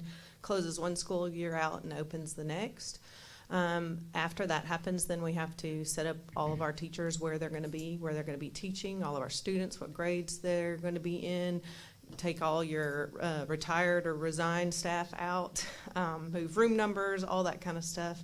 Add and delete users from they don't call it the SSO anymore, the Active Directory that the state uses, and get everybody to change their password during the month of August. We also have to update all of the master schedules of who will be teaching what. And then once we get all that done, we can schedule students. So we are at that point right now trying to make sure all of our students get scheduled and have the necessary classes. And we did use our Power School registration, online registration. And my office supports the training of staff that use that, so that we can make sure everybody's information gets transferred into the database. I did want to say that while Hvac is down during the summer, that is when the Power School registration is open up. So parents always have one way or another to update their information at all times, because when Hvac's open, they can update phone numbers there, and then while it's down during the summers, they can use the registration software to do that. We got to train new teachers and new staff members. We have 9 new building secretaries this year that have to learn our software and can help our parents and assist administrators that way. I trained administrators this week at the leadership, and I will train new teachers tomorrow at their lunch on the software. And then I also did professional development for our school counselors to help them prepare for the upcoming school year. So that's what my office has done. Questions? I have a question to ask. Yes, ma'am. I really appreciate all that you've done, during the pandemic and keeping up with our students. But a very important question I want to ask you. I noticed you said that you removed, retired, and reassigned teachers from software. How closely related do you work with HR? Because it seems like we've had folk getting paid who wasn't supposed to have been on the roll and stuff like that. Sure. So who gives you your information? That's a great question. So first of all, there's 2 different softwares, which is why my office is under Mr. Brown's office, because we have a student side and a finance side. Mr. Brown's my direct supervisor, and the finance side does cycles 8, 9, and 1, and I'm the student side, and we do cycles 2 through 7. I'm telling you that because all of our staff are paid out of the finance side. That's called e-finance, and then the student side is called e-school. So to answer your question about people getting paid, that would come out of e-finance, not e-school, but Mr. Smith's office does a great job. We have some shared documents between us to let us know who is moving somewhere else or who is no longer working for us or those that have been hired. And we share those docs so that we can all be on the same page, because we actually have to put teachers into the e-finance system and remove them and into the e-school system. They don't communicate, so we have to do that for both softwares. So you all are like 3. It's the HR, finance, and you only do what they give you, right? Correct. Correct.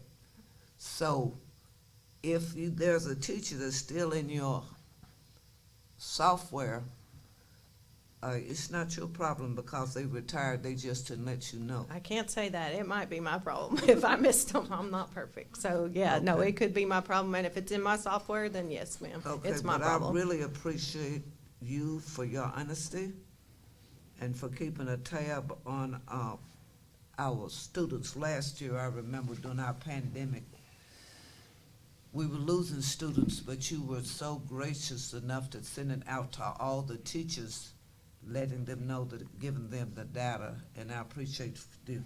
And I want you to work very hard together, you and Mr. Brown and Mr. Smith, because when we're sitting up paying people that are no longer employed, that's an issue. Yes, ma'am. Okay. Yes, and ma'am. thank you again for all that you do, okay? Thank you. All right, quick question. I promise it won't be too hard. I know you're already upset with me. My joke kind of fell flat. I'll do better next time. Okay. My question is, how are we on registration as far as percentage-wise? For how many students have been registered for this year? Are you talking about returning students? Yeah, well, okay, yeah, returning students primarily. I don't have my software in front of me, or I could pull that right up for you, but I could put it in a. We could put it in the weekly That's board fine, that's report fine, for you. okay. And how long do parents have to do that? It's open until Mr. Stone and I make the decision to close that. Okay, so that can roll over. Student shows up the first day of school, their parent doesn't get emailed, isn't aware of what they need to do, they're not electronically connected, they'll still be able to get registered. The school will support that. Absolutely. So students actually roll over in the software, so nothing changes about them unless the parent goes in and does that. We can also do no changes, where it would come through and say, yes, they registered, but there was no changes. So, but the returning student stays open. Mr. Stone, do you remember when we closed it last year?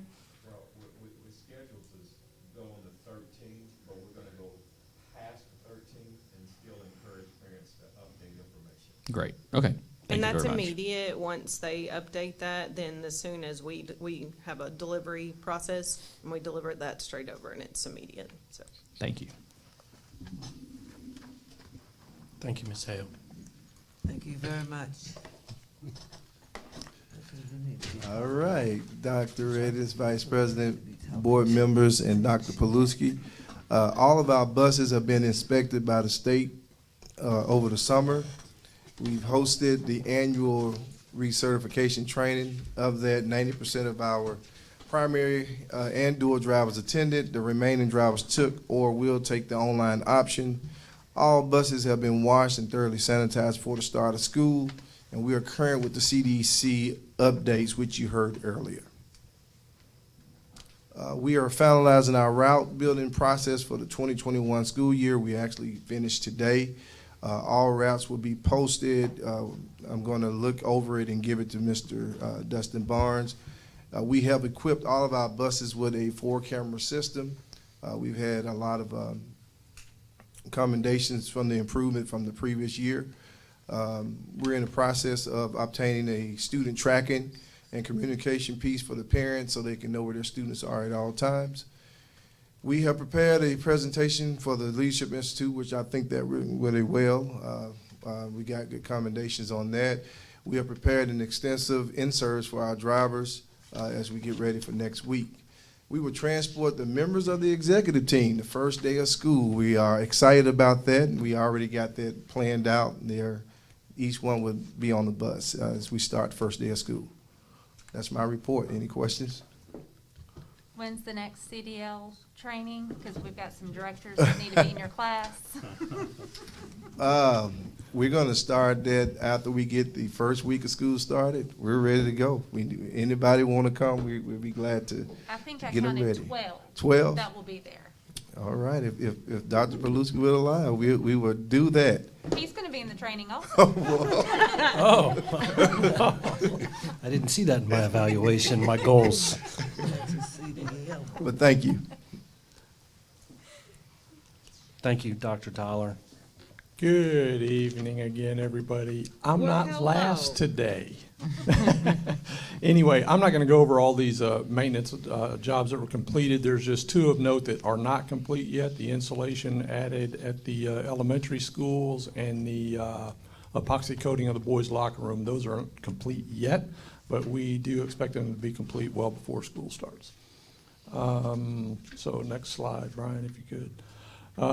Again, I touched on the Synergistics Health Building Assessment Audit in progress. Ms. Williams did tell me about the 312 work orders complete. And since the building administrators have come back, we're averaging 20 to 30 new work orders a day from them. And so we're still busy with work orders. Lawn care. Obviously, lawn care is always an ongoing issue in this district with the grass growing so fast over this summer and all the rain. We will have all the lawns mowed one final time before the school starts on the 16th, so we're going to look pretty good on the beginning of school. And we've spent a lot of time, effort, upgrading and overhauling our security systems. I've taken a lot of my time this summer in that effort. Just a few things, the alarm system. We did have every component checked on our fire alarm system in the past month. I have those reports now, and we are efforting to repair whatever is not working. Just to put it in perspective, we do have over 5,000 devices, and I would say about 2% of the devices failed. So we're talking 100 devices, and so we're efforting to fix those as we speak. Intrusion alarm, I've updated all the user list and codes for that. And you can see the board has approved upgrades to some of our older alarm systems at the middle school, the academy, food service, maintenance, and transportation is also included in that. Camera systems, again, we're going to be installing additional cameras at our facilities, and we do a camera audit to get rid of very large blind spots. We're not talking about, you know, an area, okay, I can't see this little corner. a lot of these areas that we're talking about are whole sides of buildings that we can't see what's going on. So we're doing that also. Key scan, we just got a new badge machine, and Dr. Paluski is sporting the new badge, as am I. And eventually, we're going to get around to all the district to upgrade everybody's badges. And that's about it. We do have a lot of work to do, though, in overhauling the security systems, but we'll get it done. Thank you. Very good. That'll get you a gold medal. I just want to thank Mr. Hatch and Mr. Anderson. Have done a great job as we've been transitioning our safety and security office. They've really stepped up, and I appreciate as we've transitioned and continue to transition. Thank you, Mr. Hatch. Thank you, Ms. Hi, Ms. Martin. Hi. We made it through the summer, the custodial department, with learning loss in each school except Pikeview. We made it. We got everything cleaned. The rooms were clean, they were sanitized, they were Clorox 360. Y'all are gonna get sick of me saying that, but we use that awful lot. And then at the end of the summer loss program, the rooms that were used, they were cleaned efficiently as well. We stripped and waxed the middle school, 6th grade and academy hallways. We refinished the gym floors at Ridge Road Middle School and the academy. So that's it. Thank you, Ms. for all Martin. your hard work. Thank you. Keep up the good work. Dr. Paluski, I see Mr. Davis in the back. Would you step to the front, please, sir? I have a few questions regarding academics, if you don't mind. Sure. He was up next. Yes, ma'am. Take that hot chair right there, buddy. Okay, so few questions. All right. Football season, marching bands right around the corner. Tickets, are they going to be sold online only, or will we have our counters open? We'll have our ticket booths open. Okay. Will there be limited seating or full capacity? That is a great question. I mean, we have been, I'll let you go ahead, Dr. Paluski. Yeah, I think, kind of my thinking right off the bat is continuing with what we've done last year, just because of the anticipated state that we're in. We can always change that as we go forward, but I think health and safety has to be our number one priority. Mm-hmm. So that brings it back to limited seating, full capacity versus social distancing. And then enclosed with that, or caveat, is the blue chairs versus regular chairs. Are we going to sell those? Ms. Cameron and I have been talking, we've been in communication. I wanted her to be sure that, I didn't want her to sell all 600 of those seats and then have to refund the money. So I've been in conversations with Dr. Paluski right now. She's only sold about 70 of them or so that I know of, and she had something out on Facebook today. But I told her that, it's kind of a day-by-day process right now. We don't know what the final answer is, and I really expect to hear something from what's decided tomorrow.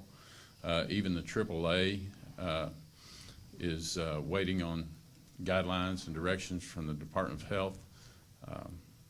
People are dying. Mm-hmm. I mean, it's the bottom line. People are dying, and as much as I'd like to have a full crowd and have that kind of attendance for our kids, I think you're doing the right thing, to be honest with you. And just to give you an idea, our football stadium seats 550 people. Okay. We sold or allowed 1,200 on the home side last year. It was a conference agreement between all coaches because the smallest stadium that we had in our conference would only allow 400 on the visitor side. That's what we allowed. Now, they did require us to skip a row, and they did require individuals and groups to sit 6 feet apart. And we marked the stadium off, and you were there, you know what I'm talking about. It was a lot of work. Our basketball arena seats 2,500, and we allowed 600. Our auxiliary gym it will seat 660, and we allowed 200 in it. And then our middle school gym is about 500 is capacity in that, and we allowed 200 in that gym. So our coaches and our players are screened every day, and then they are screened before they go on any road trips. The only difference, AAA did make the rule this year that there's not a no contest anymore. If we can't play because we're quarantined, if we don't have enough players to play because of quarantine, those games will now be forfeits. So there won't be any volleyball conference tournaments. There won't be any conference tournaments at the end of the season because teams weren't able to play their games. If they can't play their games, it's just a forfeit. The other thing that we've done, just to kind of catch you up, we have purchased huddle focus cameras. It is a great teaching tool for our coaches. There's one already in the gym that you might have seen on the home side last year at the end of the season. We've got one for the stadium now. Our deal with BSN and Nike, they have given us 4 Pixelot cameras.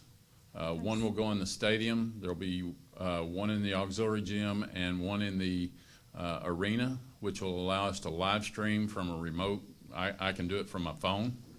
So if we do have to have limited capacity, we will be able to live stream most of our athletic events, at least at the high school now. We don't have that capability at the middle school, but I know a lot of our fans will be a little skeptical about coming like they were last year.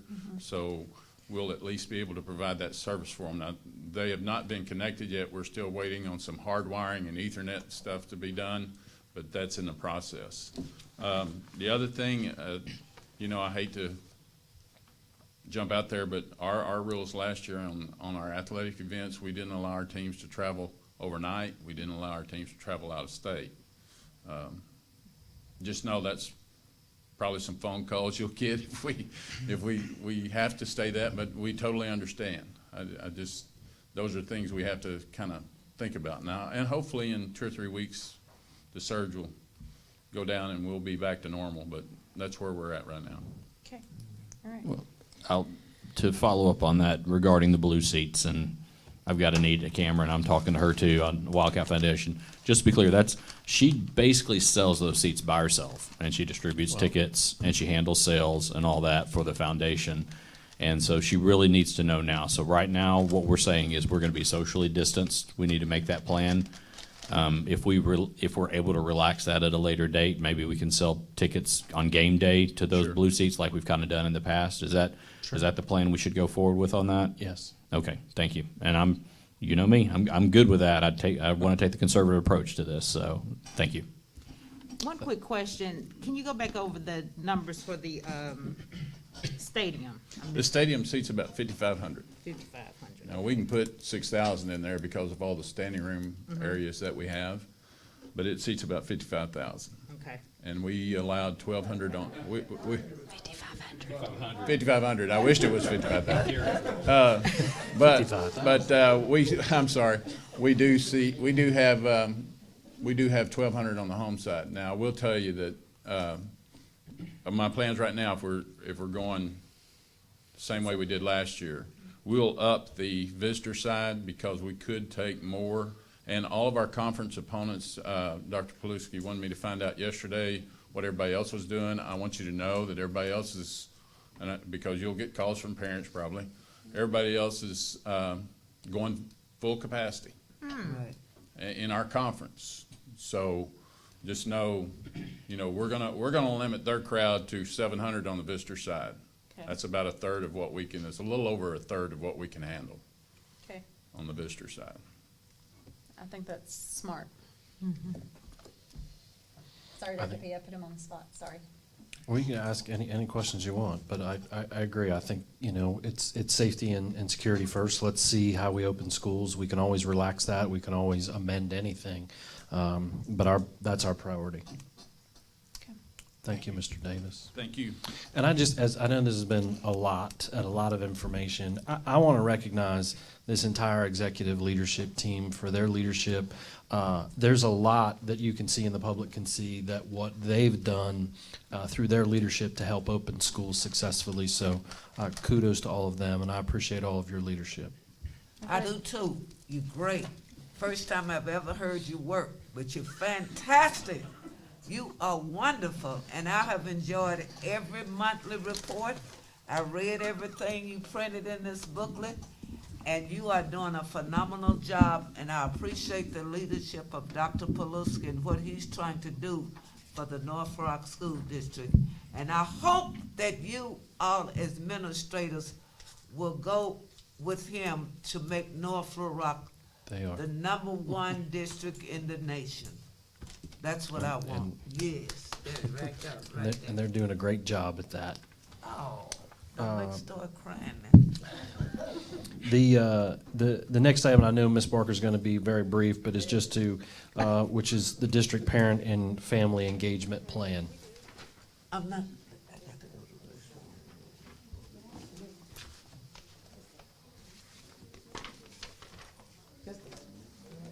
Good evening again, Board. Good evening. Very brief.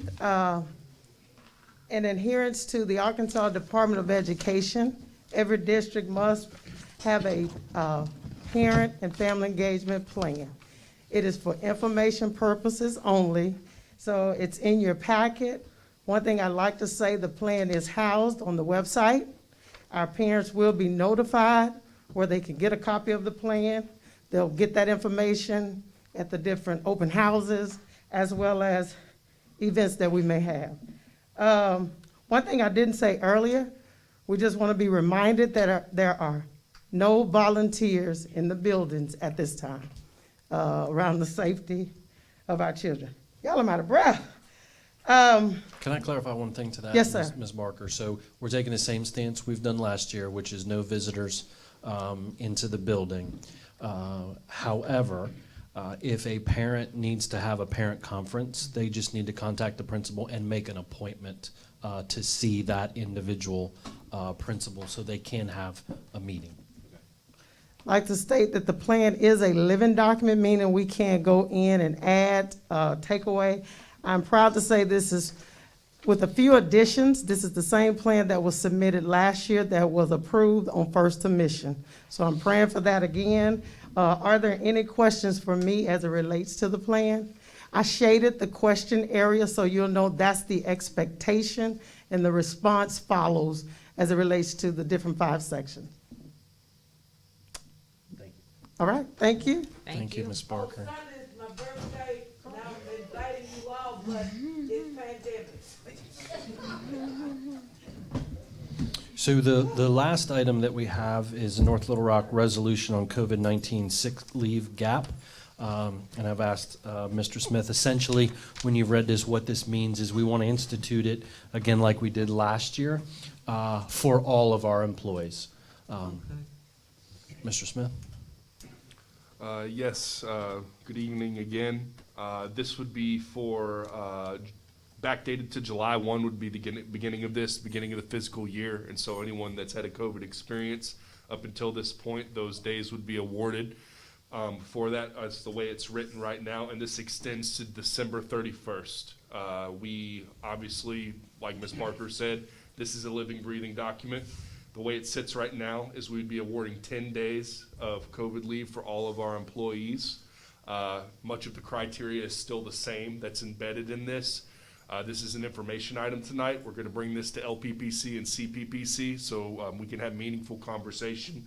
And if any adjustments need to be made or changes need to be made in regards to this document, then we'll highlight those whenever we get to bring it back to you guys for a vote.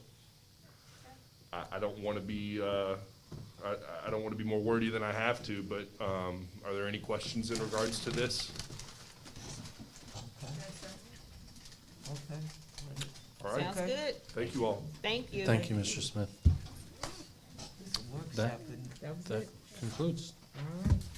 you don't Okay. have to join at a workshop, do you? No.